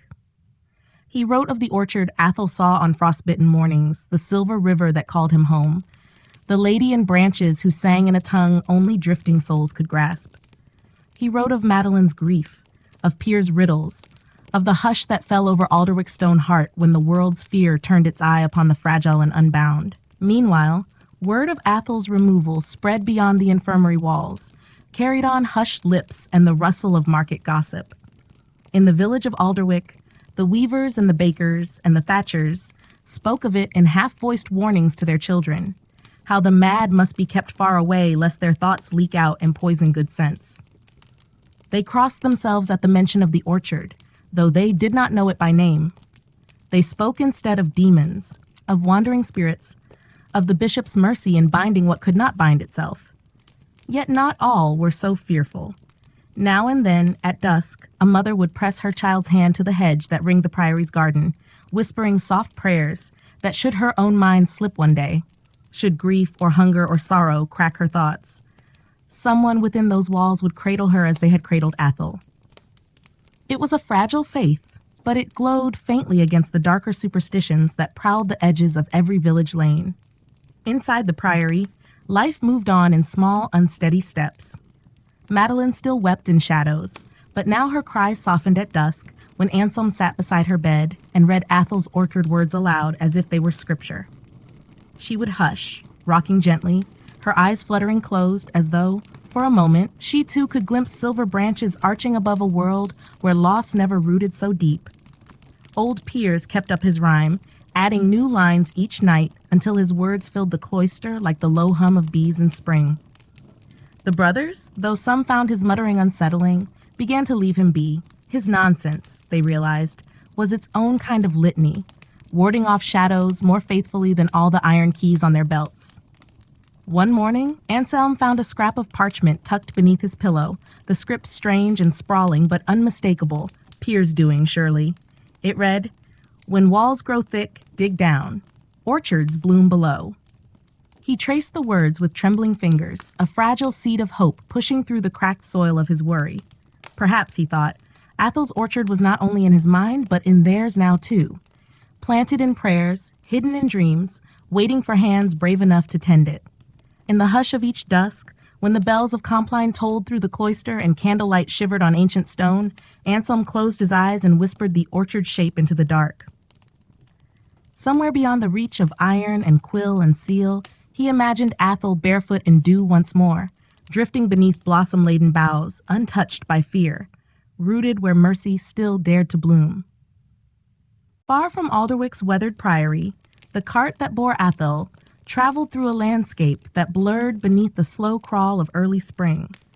The road wound between hedgerows budding with the timid green of new leaves, past villages where shutters closed at the sight of the guards' cloaks, past fields where crows wheeled in the gray sky like restless thoughts. Athol lay half buried in the straw, the iron manacles wrapped in linen to keep them from biting too deeply into his thin wrists. Now and then he stirred, murmuring words that drifted from cracked lips like smoke, words the driver and the guard ignored as one ignores the rustle of wind in distant trees. The monastery that awaited him stood on a low hill overlooking the river Marne, its towers squat and square, built of stone so old it seemed to grow from the earth itself. Its gardens were not orchards, but orderly patches of physic herbs, sage and feverfew, rue and rosemary, tended by brothers who moved through the rows with bent backs and eyes that rarely lifted from their work. The air here smelled of damp stone and drying leaves, a scent that lingered in the corridors where the afflicted were kept. Brother Merwin, keeper of this place, met the cart at the gate. His eyes were pale and sharp, set deep in a face that looked carved from the same gray stone as the walls. He spoke little to the guards, signing the parchment they presented with a flick of his quill before turning his gaze to Athol. For a moment, his expression softened, some fleeting echo of pity that vanished as soon as it rose. "Bring him in gently," voice as dry as parchment. "No bruises, no blood. We keep them clean here." Athol was lifted from the straw and carried through the gate, his head lolling against the guard's shoulder. He did not struggle. His eyes flickered beneath half-closed lids, seeing something far beyond the worn archways and narrow cells where he would now sleep. He murmured of silver branches, of a river that did not carry barges but songs, words that brushed past Merwin's ear like a chill draft through an open door. Within the stone walls, the others like him lived in small cells lined with straw mattresses and narrow windows too high for any patient to reach. Some rocked endlessly in corners. Some sat in silence so deep it seemed they had forgotten speech altogether. Others wept or laughed at shadows only they could see. The brothers kept them fed and washed, tending their sores with clean cloths, and their wildest storms with tinctures of poppy and henbane, herbs that dulled the world until it lay flat and silent as a field under snow. Athel was laid on a straw bed in a cell near the infirmary chapel.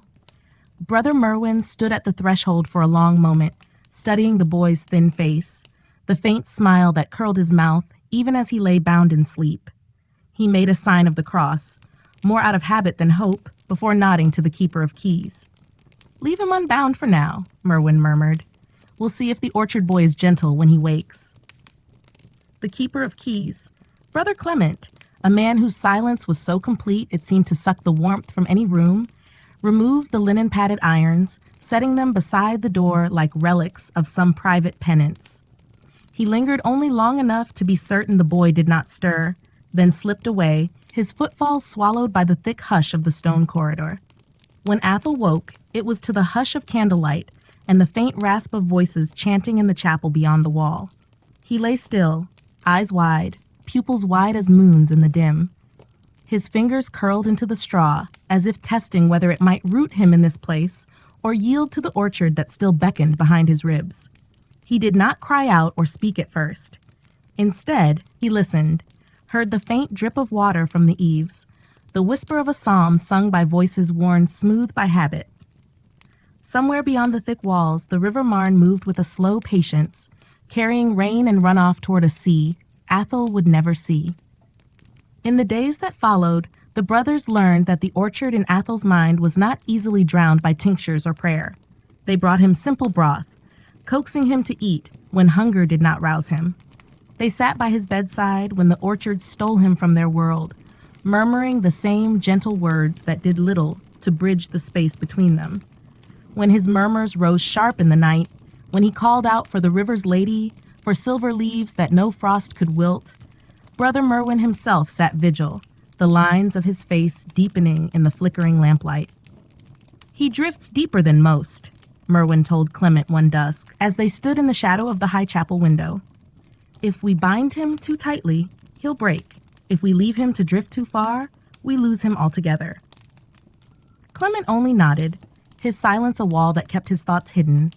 He was a keeper of keys not only of iron but of words, and what lay locked behind his eyes no brother had ever dared to pry open. Athel, for his part, drifted as he always had, through the hush of straw and stone, through the cracked hymns and bitter tonics, through nights that smelled of damp wool and distant gardens he alone could see. Sometimes, when he lay half waking, he pressed his hand to the cold stone of his cell wall and smiled, as if feeling through that unyielding surface the whisper of roots, pushing slowly, stubbornly outward, seeking a patch of earth where no iron could ever hold them back. In Alderwick, Anselm dreamed of him still. By candlelight, he traced the orchard on new parchment each night. Lines of trees, a river winding silver beneath their boughs, a boy standing barefoot in the dew. And though he did not know it, the shape of that orchard spread, carried in quiet prayers, in Madeline's softened weeping, in Pierre's endless rhyme drifting like wind through the cloister stones, each a small, stubborn root working its way through the walls that fear had built. Spring crept across the land in hesitant steps, anemones and bluebells trembling open beneath hedgerows, lambs tottering on unsteady legs in distant fields. And yet within the walls of the old monastery by the River Marne, the seasons passed unnoticed by most who dwelt behind its thick stones. Here time moved not in the blossoming of orchard boughs or the thaw of frost in plowed earth, but in the slow drift of candle smoke and the quiet shuffle of sandaled feet upon cold flagstones. Athel, the orchard boy, as some of the brothers now called him in soft whispers when they thought him deep within his dreams, spent his days half in this world and half in that other place where blossom and wind conspired to carry him far from the hush of iron keys. Each dawn, Brother Merwin visited his cell, kneeling by the straw mattress with the same slow ritual. He brought a cup of thin broth or a scrap of bread, sometimes a spoonful of honey when Athel's eyes flickered awake long enough to taste it. Always, Merwin watched the boy's face as if searching for some sign that the mind within might one day rise to meet him. Yet Athel's gaze wandered beyond the old monk's shoulder to the high, barred window where pale light slanted in thin and cold. He would whisper fragments, sometimes only sounds, sometimes snatches of rhyme that curled through the cell like threads of forgotten prayer. And when Merwin asked gently, "Where are you now, child?" Athel would smile, the corners of his mouth lifting in that fleeting way that made the old monk's chest ache with something he could neither name nor cast out with all the psalms he knew by heart. "He sees an orchard," Merwin murmured one evening to Brother Clement as they walked the cloister in the hush before Compline. Always the orchard, sometimes a river. I wonder if, in his drifting, he knows peace we shall never taste. Brother Clement, keeper of keys and keeper of silence, gave no answer. His lantern swayed at his side, casting a flickering arc of light across ancient stone. He listened as Merwin spoke, but his eyes lingered on the dark corners where moss clung to the mortar and rain gathered in tiny pools along the worn path. What thoughts he carried, none could say, but when his gaze turned back to Merwin, there was in it the weight of secrets too deeply rooted to name. Meanwhile, life within the monastery wound on in its patient way. The other afflicted souls murmured and rocked and sometimes screamed into the dusk when the tonics failed to hush the storms that gnawed at their minds. There was a boy no older than Athel, brought in from a manor house where his fits had frightened the maids into crossing themselves at every creak of the attic stairs. There was an old woman with hair like drifting wool, who muttered of crows perched upon her shoulders, their claws digging words into her flesh. Brother Merwin tended them all, cleaned their sores, pressed cool cloths to fevered brows, prayed for them, even as the poppy's milk dulled their voices to a hush more manageable than mercy. Yet Athel was different. He did not rage or strike the walls. He did not fear the iron keys nor plead for freedom. He no longer seemed to remember. Instead, he drifted, so gently that sometimes, watching him sleep, Merwin feared the orchard would claim him altogether, leaving behind only an empty husk, breath shallow as the whisper of wind through apple boughs.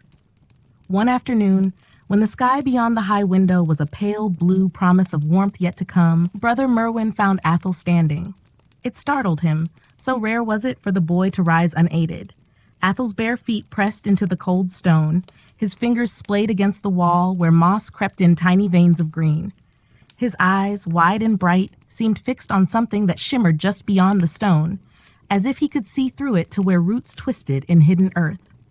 Merwin did not speak at first. He only watched, hands folded over his rosary, breath held as if a sudden word might scatter this fragile moment like startled birds. Athel's lips moved. A sound soft as rain shaped itself into words that trembled in the hush. "The orchard's here, beneath. I can feel it, roots beneath the stone. She waits there. She calls me through the wall." Merwin stepped closer, so near he could see how Athel's fingertips trembled against the cold damp. "Who is she, child? The lady you speak of?" Athel turned his head just enough that Merwin glimpsed the faintest flicker of that distant smile. "She is the orchard. She is the river. She is the door." Before Merwin could ask more, Athel's knees gave way. The old monk caught him gently, guiding him back to the straw mattress where he settled once more into that half-dreaming hush. Merwin sat beside him for a long while, his thumb moving over the beads of his rosary, though the prayers that rose to his lips were not the usual Latin murmurings, but softer, more uncertain things, pleas sent into a silence that had never answered him before. That night, Merwin lingered in the chapel long after the other brothers had filed away to their narrow cots. Candlelight flickered over his bowed head as he knelt before the small wooden crucifix. He prayed for understanding, prayed that this orchard, this river, this dream that held the boy so gently might be more than madness, more than a shadow to be drowned in bitter draughts. He prayed, too, that if there was a door hidden beneath the moss and stone, the lady might keep it open for a soul too fragile for iron keys and cells. Far away in Alderwick, Anselm stirred from restless sleep, a scrap of parchment fallen from his pillow, where he had dreamed again of roots pushing through stone, of branches arching skyward despite all walls. In his dream, Athel's voice had come to him clear as dawn, soft, insistent, as if reminding him that some gardens bloom only where the world least expects them, hidden deep in places no fear nor chain can ever truly bind. In the far reaches of the realm, where the wind came sighing through ancient forests and over desolate moors, the notion of madness lingered like a restless ghost among the people.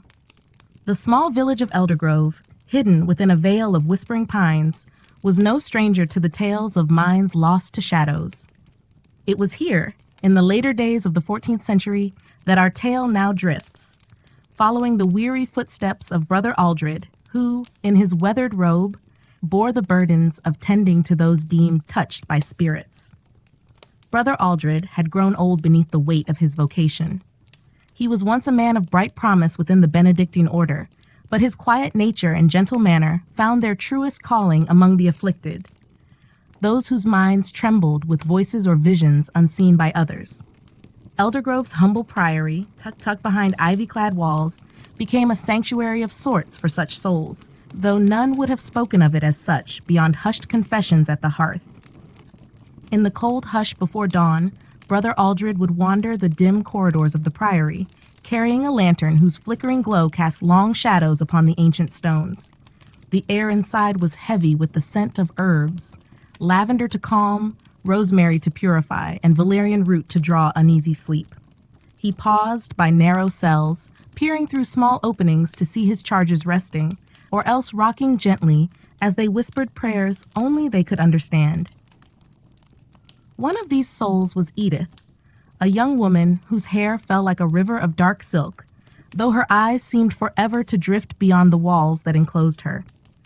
Villagers said she had been cursed after her betrothed drowned in a flood that swallowed half the valley. They brought her to the priory when her nights filled with screams, her days with muttered prophecies of storms and fires to come. Brother Aldred, however, saw not a witch or madwoman, but a grief so deep it had torn loose the moorings of her mind. By candlelight he sat beside her, murmuring psalms and old healing chants. Sometimes he would place a sprig of rosemary beneath her pillow, hoping it might anchor her to gentler dreams. There were nights when Edith would clasp his hand, her lips trembling with half-formed memories, fragments of love once held beneath the apple trees, a promise whispered by a river's edge. In those moments, Brother Aldred prayed that her mind might find a shore again, though he knew too well that some souls drifted forever. Beyond Edith's chamber lay another cell, this one darker, with iron nails driven deep into the door's timber. Within dwelled Osric, a former soldier whose mind had fractured upon fields of blood and mud. He was a tall, broad man who once wielded sword and shield with a fervor that made him a hero among his kin. But now, in the stillness of the priory, he cowered from shadows only he could see. Ghosts of fallen comrades, perhaps, or the echo of a trumpet summoning him to battle yet again. Brother Aldred found Osric huddled in a corner more often than not, humming a war song that never ended. To calm him, the monk would grind poppy seeds into a thin draught, pressing the cup to Osric's cracked lips until sleep claimed him for a few stolen hours. The village feared him greatly. They believed his rage could shatter the walls, that his hands might find a throat in the night. But Brother Aldred saw only a man left behind by the world he once defended, a mind caught in a battle that would never cease. Each dawn, as the crows rose to the belfry and the sun spilled its pale gold upon the frost-touched grass, Brother Aldred stepped outside the priory walls. He gathered wild herbs from the meadow and whispered to the wind, seeking guidance from saints and spirits alike. He believed that somewhere, in the tangle of roots and the hush of trees, lay the secrets to ease a troubled mind. In the village, meanwhile, the people spoke in cautious tones about the priory and its strange inhabitants. Some said Brother Aldred consorted with dark forces, that his potions and prayers were charms to bind demons within the flesh. Others, in secret, gave thanks that he took such souls away from their hearths, sparing them the shame of kin so afflicted. Yet when their own kin fell prey to voices in the night or visions by day, it was to Brother Aldred they came, leading pale sons or trembling mothers by the hand. One evening, as winter crept closer with each breath of the wind, a young man named Rowan arrived at the gates. He was no more than 17, his eyes wide with fear and wonder. His sister, Milla, stood beside him, her body wrapped in a rough blanket, though she shivered as if the cold dwelled within her very bones. Her gaze darted from shadows to stars, lips moving in a silent chant. The villagers had whispered that Milla had danced with fey folk in the glen, that she returned speaking in riddles and laughter that turned to sobs without warning. Brother Aldred took them in without a word of reproach. He offered Rowan a seat by the hearth while he examined Milla's hands. Raw, where she had clawed at walls, fingernails broken to the quick. He brewed a tea of chamomile and skullcap, hoping to hush the storm that raged behind her eyes. That night, as Milla lay curled on a straw pallet, Rowan asked if she would ever return to him whole again. Brother Aldred could not answer. He only pressed a gentle hand to the boy's shoulder and promised to try. Outside, the winter wind keened through the pines, a mournful song that found its echo within the priory's walls. Brother Aldred knew too well that madness was no single shape. It was grief and fear and rage, spun together by forces that no physician's scalpel could reveal. Yet in the hush of the priory, with its flickering candles and whispered prayers, he held to the hope that perhaps a soul so lost could find a path home, guided by patience, by herbs, by kindness, or by the mercy of saints who walked unseen among the living. As the night deepened, the old monk sat alone in the chapel, the cold stone pressing through his robe. He prayed for Edith, for Osric, for Milla, and for all those who drifted beyond the reach of reason. He prayed too for himself, that his heart might remain gentle when the world beyond the walls demanded harshness, that he might never grow blind to the flicker of light within the darkest mind.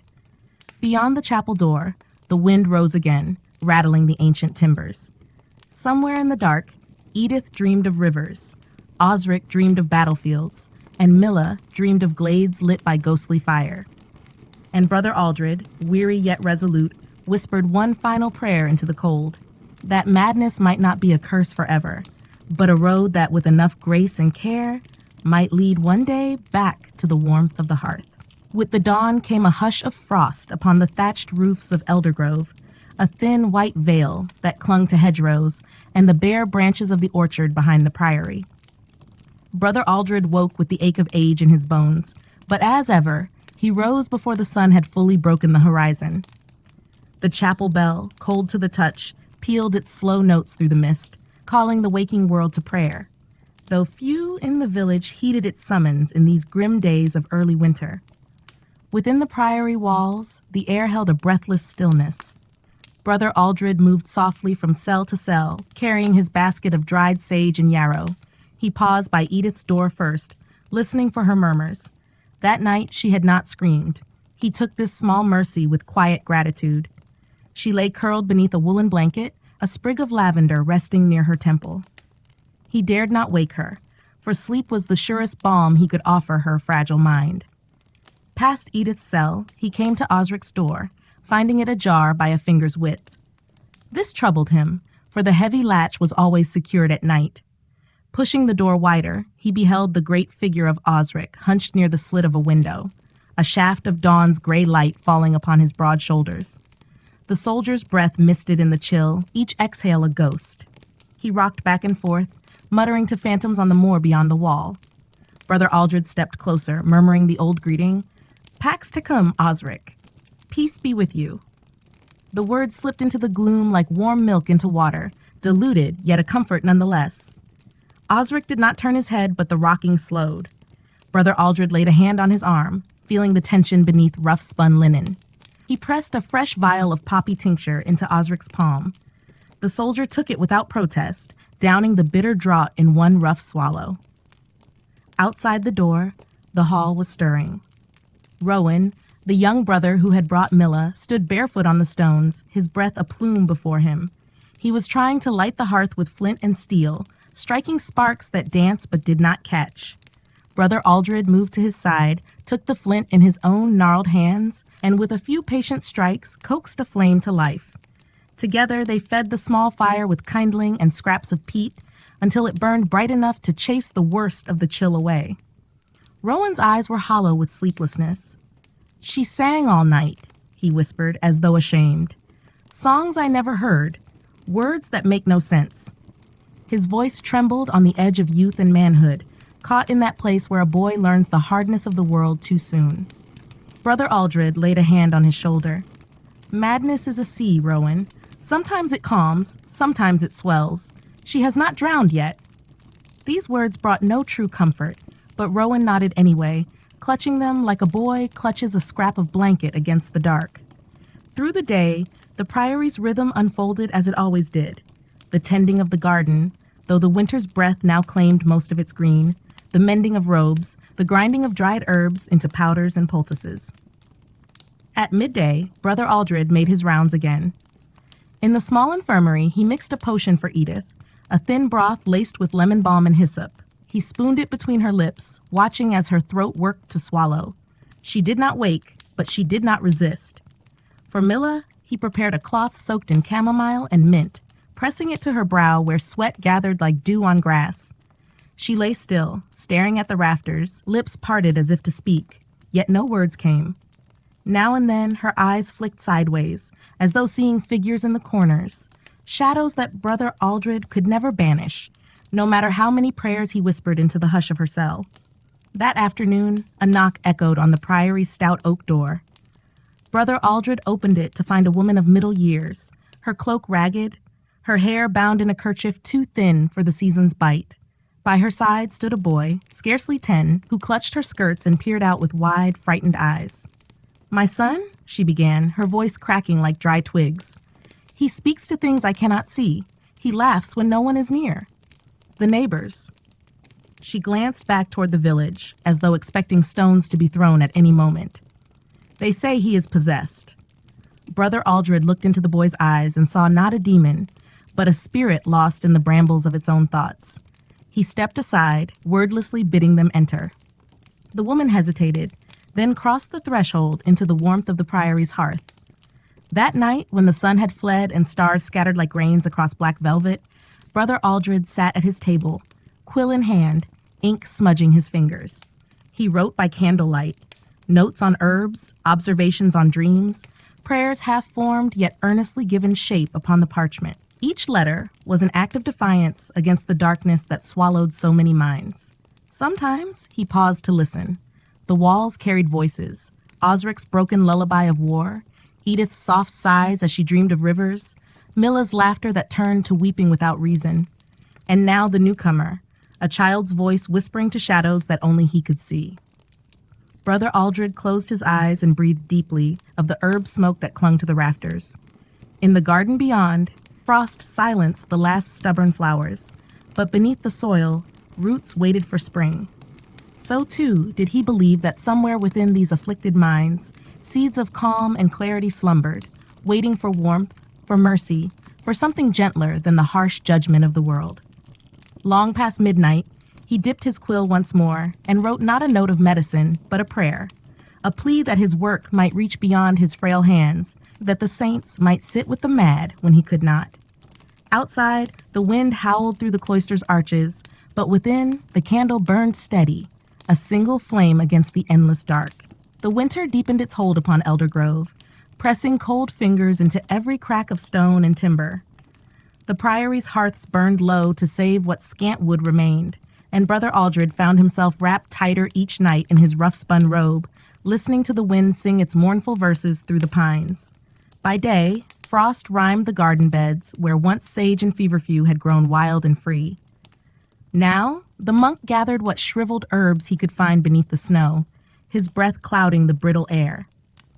Inside, the walls of the Priory held stories like dried flowers pressed between the pages of a book, fragile, half-forgotten, yet potent when disturbed. Brother Aldred tended to each soul as best he could, though the burden weighed upon him more heavily than the years themselves. Osric's condition worsened with each sunrise. His mind, once caught in endless battlefields of memory, now turned to the living. He paced the corridors at dusk, muttering threats to shadows, demanding swords and armor that no longer existed.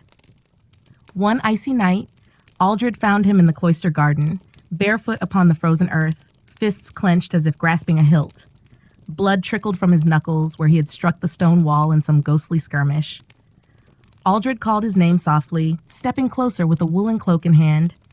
"Come in from the cold, Osric. Come and rest." The soldier turned, eyes wild beneath the moon's pale gaze. For an instant, Brother Aldred saw not a broken mind but the warrior he had once been, proud, fierce, a protector of borders and kin. But then the vision slipped, leaving only a man undone by horrors no priest could absolve. Osric allowed himself to be led inside. By the hearth, Aldred bound his hands with linen strips, muttering a psalm over each knot, not to bind him as prisoner, but to bind his wounds against the creeping frost. The soldier's breath came ragged, and when sleep finally claimed him, his head fell heavy upon the monk's shoulder. Aldred did not move until the first gray hint of dawn. Elsewhere, Edith drifted further into the rivers of her mind. Some mornings, she woke weeping for a lover whose name she no longer spoke aloud. Other nights, she sang lullabies to a child she had never born, or perhaps had lost before the villagers found her raving beside the flood-swollen creek. Once, Brother Aldred heard her voice lifted sweet and clear in the cold corridor, a melody that made his own chest tighten with memories of a world softer than this stone sanctuary. He brought her warm broth, coaxing her to sip while she stared past him into visions only she could see. He no longer asked what she beheld. He had learned that some questions only deepened the chasm between them. And young Milla's fever had come in like a wandering spirit. She now sat upright at times, staring at the frost-laced window, lips parting to speak only when no one was near enough to hear. Rowan, her faithful brother, never strayed far. He swept the floors, mended torn blankets, carried firewood when he could find it among the dwindling piles behind the priory. He watched his sister with eyes that had grown older than their years, holding hope like a flame cupped against the wind. One dusk, as the cold bled purple across the sky, the boy with the unseen friends, little Corin, wandered from his mother's side while she slept near the hearth. Brother Aldred found him in the chapel, kneeling before the altar as though in silent confession. The boy's lips moved in fervent conversation, his hands gesturing to invisible companions gathered around the stone saints. Aldred knelt beside him, his knees creaking against the flagstone floor. "Who is here with you, Corin?" he asked gently. The boy turned wide eyes toward him, a smile ghosting across his pale face. "They say I should stay. They say you're kind." Brother Aldred's throat tightened. He could not see these visitors, did not wish to dismiss them either. He knew well enough that to this child they were as real as the flame flickering in the chapel's lamp. He placed a hand on Corin's shoulder, feeling the thin bones beneath coarse cloth. "Then they are welcome here, as are you." The boy nodded solemnly, then returned to his whispers, the sound merging with the sigh of wind against the chapel door. That night, Brother Aldred sat by the hearth, the embers low, parchment spread upon his knees. He wrote by the sputtering light, though his eyes burned with exhaustion. He recorded not just the ailments of the body, but the shapes of dreams, the fragments of stories spilled from the lips of those in his care. He wrote of Edith's river, of Osric's endless trumpet calls, of Milla's glen of dancing lights, and now Corin's secret companions. Each name, each vision, he set down with a trembling quill, as if by naming these shadows he might better understand the darkness they carried. The villagers did not come as often now. The roads were treacherous with ice, and rumors spread that madness itself might be catching, that to stand too close to the priory's gates was to invite restless spirits into one's own hearth.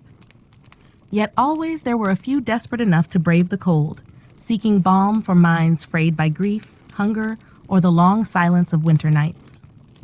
As the candles burned low, Brother Aldred laid aside his quill and stared into the embers, seeing in their glow a reflection of his own dwindling strength. He wondered how long he could hold this fragile sanctuary together, this place where the lost found a corner to rest, where whispers were not silenced with stones or chains, but answered with herbs, prayers, and the steady warmth of a hand upon a fevered brow. Outside, the wind keened like a choir of ghosts, yet within the priory walls, the hush was almost gentle, a promise that, for tonight at least, the darkness would not claim them entirely. Brother Aldred folded his hands, closed his eyes, and murmured a final blessing for the restless souls under his roof. And for a fleeting moment, amid the sigh of ancient stones and the quiet dreams of the mad, he felt the faintest flicker of peace. The bitter grip of winter showed no sign of loosening. By now, the village paths were little more than frozen veins of dirt and ice winding through the skeletal woods. Smoke rose thin and hesitant from the hearths of Eldergrove's cottages, for the villagers burned their firewood with care, lest they find themselves cold and helpless before the first green shoots of spring dared pierce the frost. Within the priory's stone walls, the cold seeped into bones and breath alike. Brother Aldred's joints stiffened as he moved through the narrow passages, but he wrapped his aches in layers of wool and prayer. Each footstep echoed faintly, mingling with the distant sighs and murmurs of those who lingered in their twilight worlds behind heavy doors. Edith's condition had taken a turn that even Aldred could not have foreseen. In the small hours before dawn, he found her standing at the far end of the garden, barefoot, her nightrobe thin as a whisper, the frost clinging to its hem like silver lace. She did not tremble. Her eyes, once glassy and vacant, shone bright as stars caught in brambles. "Edith," he called, his breath scattering in the lantern's soft glow. "Come back inside, child." She did not seem to hear him. Her gaze lifted skyward, lips parting in a hush of song so soft the wind threatened to steal it away. She raised one arm as though greeting something far beyond the cloister walls, some vision or spirit that Aldred's weary eyes would never see. He stepped closer, mindful not to startle her into flight or collapse. "It is too cold for you here. Let us go in." Slowly, as if waking from a dream within a dream, Edith lowered her arm and turned to him. Her eyes met his, wide and dark, pools of secrets she no longer feared to speak. "The river is calling," she whispered. "It runs beneath the snow. It carries him still." Brother Aldred's heart tightened in his chest. He gathered her cold hands into his own, feeling the sting of her skin against his warmth. "Come," he said again, gentler still. And this time, she let herself be led. Inside, he wrapped her feet in wool and pressed a cup of warm milk to her lips. She drank obediently, but her gaze drifted always to the window, as if the river she spoke of flowed just beyond the frozen panes. He sat beside her through the slow crawl of dawn, murmuring psalms into the hush. He wondered if her mind, so long adrift, now sought its end in those imagined waters, or perhaps its final peace. Osric, meanwhile, grew restless as the days pressed on. He prowled the stone corridors at dusk, the iron nails in his door now little more than a forgotten threat. Once, Brother Aldred found him crouched by the chapel door, ear pressed to the oak as if hearing battle cries on the other side. "Is it time?" Osric rasped, eyes fever bright. "The horn sounded, brother. I heard it." "No horn, Osric," Aldred soothed. "Only the wind through the trees." But Osric would not be calmed. That night, he refused the poppy draught, pushing Aldred's hand away with surprising strength. The monk did not force it. He had long learned that some nights the battle must run its course within the mind that conjured it. In the small cell near the kitchen hearth, Milla now sat awake for long stretches, though her silence was a brittle thing. Rowan perched at her side, reading old psalters aloud in a soft, stumbling voice. Sometimes Milla's lips moved in time with the words, half-formed echoes of prayers she no longer fully understood. Once she smiled, a fleeting thing that passed like sunlight behind clouds, and for that moment, Rowan's shoulders lifted as if a weight had slipped free. Yet the boy Corin remained the most puzzling to Aldred. Unlike the others, he did not rage or weep. He wandered the priory like a cat, slipping from room to room, pausing beside Edith as she stared at the walls, or sitting quietly near Osric's door when the soldiers' shouts rattled the stones. He spoke often to his invisible friends, nodding as if listening to advice no living tongue could utter. One evening, Aldred found him kneeling in the cold cloister, tracing patterns in the frost with a stick. Spirals and runes, childish shapes, yet oddly deliberate. When the monk asked what they were, Corin looked up with eyes wide and unafraid. "They said these keep the dark away," he said matter-of-factly. "So you can sleep, brother." Aldred's lips parted, words lost to the hush of his own wonder. He laid a hand upon the boy's tangled hair. "Thank you, Corin." The boy only smiled, turned back to his spirals, and continued his quiet work as the wind carried snowflakes down upon his shoulders. As the priory drifted toward another ink-dark night, Brother Aldred prepared what little stores remained: jars of honey, the last dried herbs, scraps of salted fish, and stale bread. The villagers, once willing to trade for his herbal tonics, now stayed away, wary of what they called the madman's house. Aldred did not blame them. Fear was a heavy chain upon the human heart. Yet, as he stirred the fire to life once more, he felt a small ember within him. Hope or stubbornness, or perhaps only the quiet vow he had taken so many winters ago, that no soul, however lost, should freeze alone in the dark.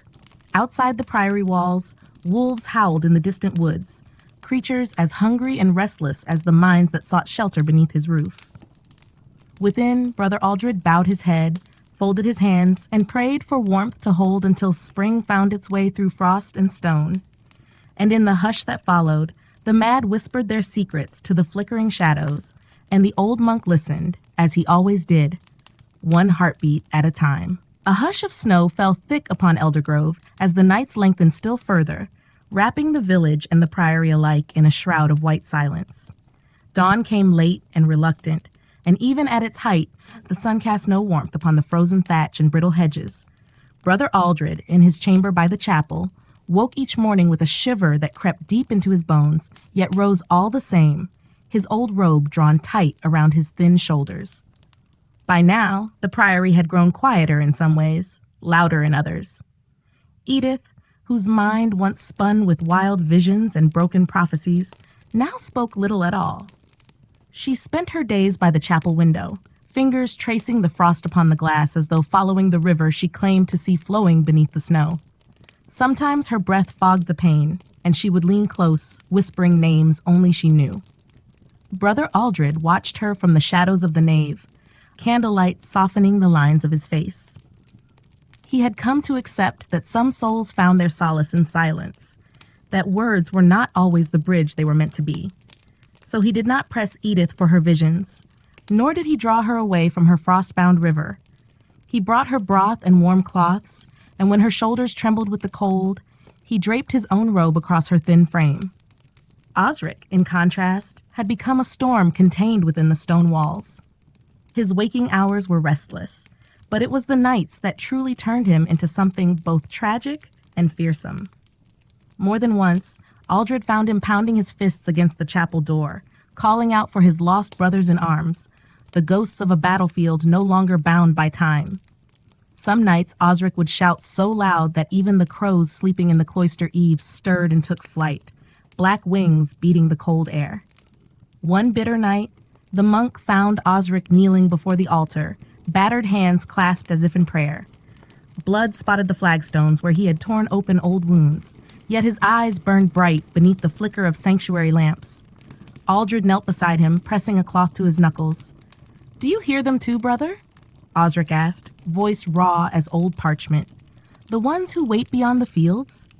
Aldred swallowed the ache that rose in his throat. "I hear what you hear," he lied gently. "But they are at peace, Osric. You need not go to them tonight." Osric's eyes slid shut, lashes trembling. For a moment, the great soldier seemed a boy again, kneeling before a father who might forgive all sins with a touch to the brow. When at last he slept, head bowed upon the cold stone, Aldred draped his robe over his shoulders and whispered blessings into the hush. Milla, too, had begun to shift like a lantern flickering at the edge of a storm. Some days, she spoke clearly enough to answer Rowan's gentle questions, where her mind had wandered, whether the light still danced in the woods where she once claimed to have seen the Fae. Other days, she curled tightly in her straw pallet, eyes squeezed shut, lips moving in a soft chant that no one could quite catch. Rowan, tireless as ever, tended the hearth and fetched snow to melt for water. He moved quietly through the halls, growing into himself in the cold shadows of stone and candlelight. Aldred saw the boy's shoulders straighten, the raw courage in his eyes, when Milla's whispers turned to cries that echoed down the corridor. In Rowan, Aldred saw a glimmer of the thing he feared he himself had lost over countless seasons, a faith that some wounds, however deep, might one day close. And Corin, little Corin, drifted through it all like a ghost the walls had adopted. He sang soft songs to Edith when she stared too long at her imagined river. He left poppets of straw beside Osric's door, small talismans to ward off the battle cries that haunted the old soldier's dreams. One dawn, Aldred found him asleep beside the chapel steps, curled beneath a scrap of wool, a circle of frost runes drawn carefully around him in the ashes from the cold hearth. "Why do you draw them, child?" Aldred asked softly when Corin stirred. The boy rubbed sleep from his eyes. "They tell me it keeps the darkness outside," he said simply. "So the prayers can stay warm." Aldred felt tears prick the corners of his vision, though he let none fall where the child might see.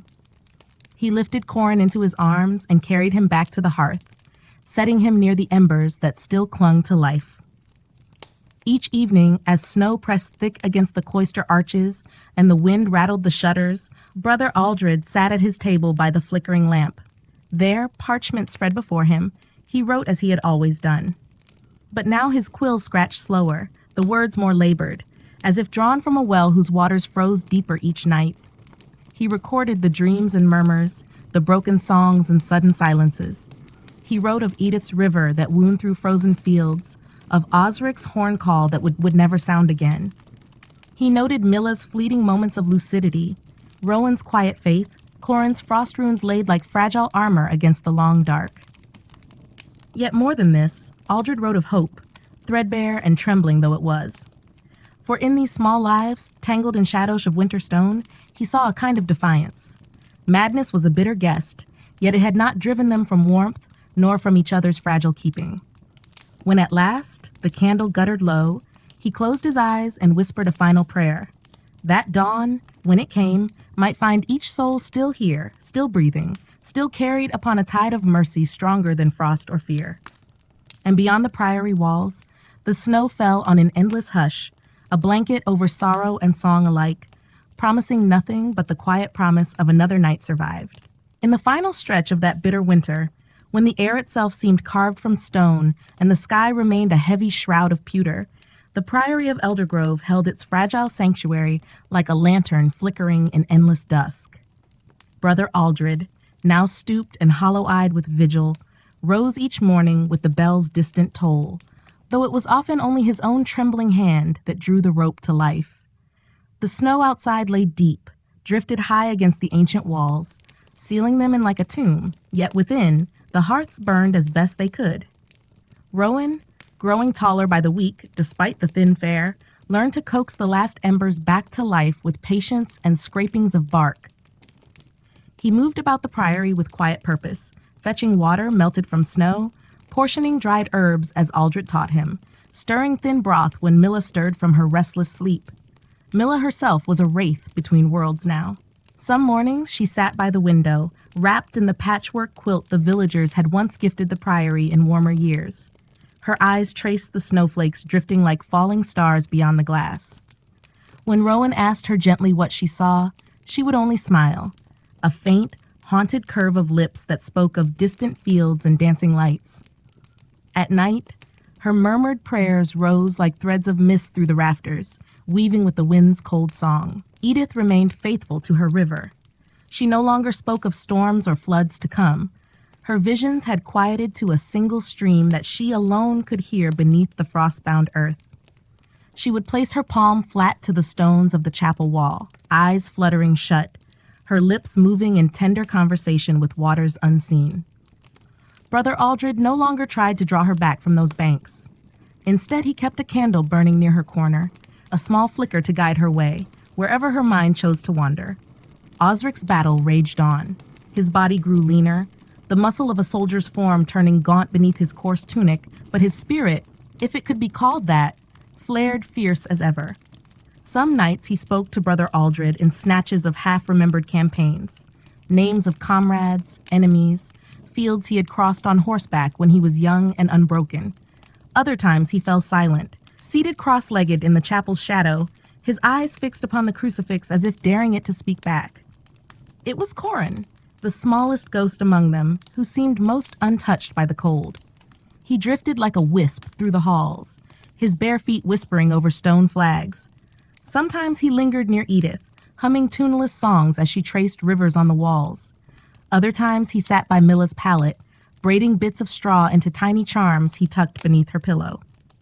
He left these offerings everywhere, Little guardians spun from winter's scraps, wards against the darkness pressing close at the windows. One night, deep into the heart of Frost's dominion, Brother Aldred woke from his fitful doze by the hearth. The embers glowed weakly, but a soft warmth curled near his feet. Opening his eyes, he found Corin there, fast asleep against his robe, a bundle of straw dolls clutched tight in his small hands. For a moment, Aldred did nothing but watch the child's thin chest rise and fall. He thought of all the years he had spent binding wounds no blade could find, of prayers whispered for minds drifting farther each season from the realm of reason. He thought of the villagers' fear, the harsh hiss of rumors that he was keeper of demons and mad spirits. And yet here, in the hush of the last embers, lay proof of something different. Proof that what he did, however meager, mattered. Carefully, he gathered Corin up in his arms and carried him through the corridor, past Osric's door, where the old soldier's breath came in soft, even snores for the first time in weeks. Past Edith's corner, where the candle flickered low beside her slumbering form, her face turned toward the stones as if listening for her river's song. Past Rowan, who lay curled beside his sister's pallet, his hand resting atop hers, two shadows bound by blood and stubborn hope. In the chapel, Aldred laid Corin upon the padded bench by the altar, draping his own cloak over the boy's shoulders. He knelt then, and though his knees ached and his back shuddered under the weight of years, he bent his head low. "Keep them," he murmured, voice raw against the hush. "Keep them safe, saints and spirits both. Let the world outside forget them if it must, but not the warmth, not the mercy." The wind moaned outside the high windows, rattling the shutters like distant drums. Snow sifted through cracks where the stone met rotting wood. Yet inside the chapel, the old monk felt a hush that was not cold, but gentle. A silence that wrapped the weary walls like wool, holding the sleeping, the broken, and the lost alike. When the first weak blush of dawn crept over the snowy hills of Eldergrove, Brother Aldred remained kneeling, eyes half closed, lips forming prayers without end. The priory behind him breathed softly, a sanctuary of candlelight and straw charms, drifting murmurs and distant dreams. And though spring lay far beyond the grasp of that frozen dawn, a promise yet lingered among the stones, a promise that warmth once kindled could endure the longest night.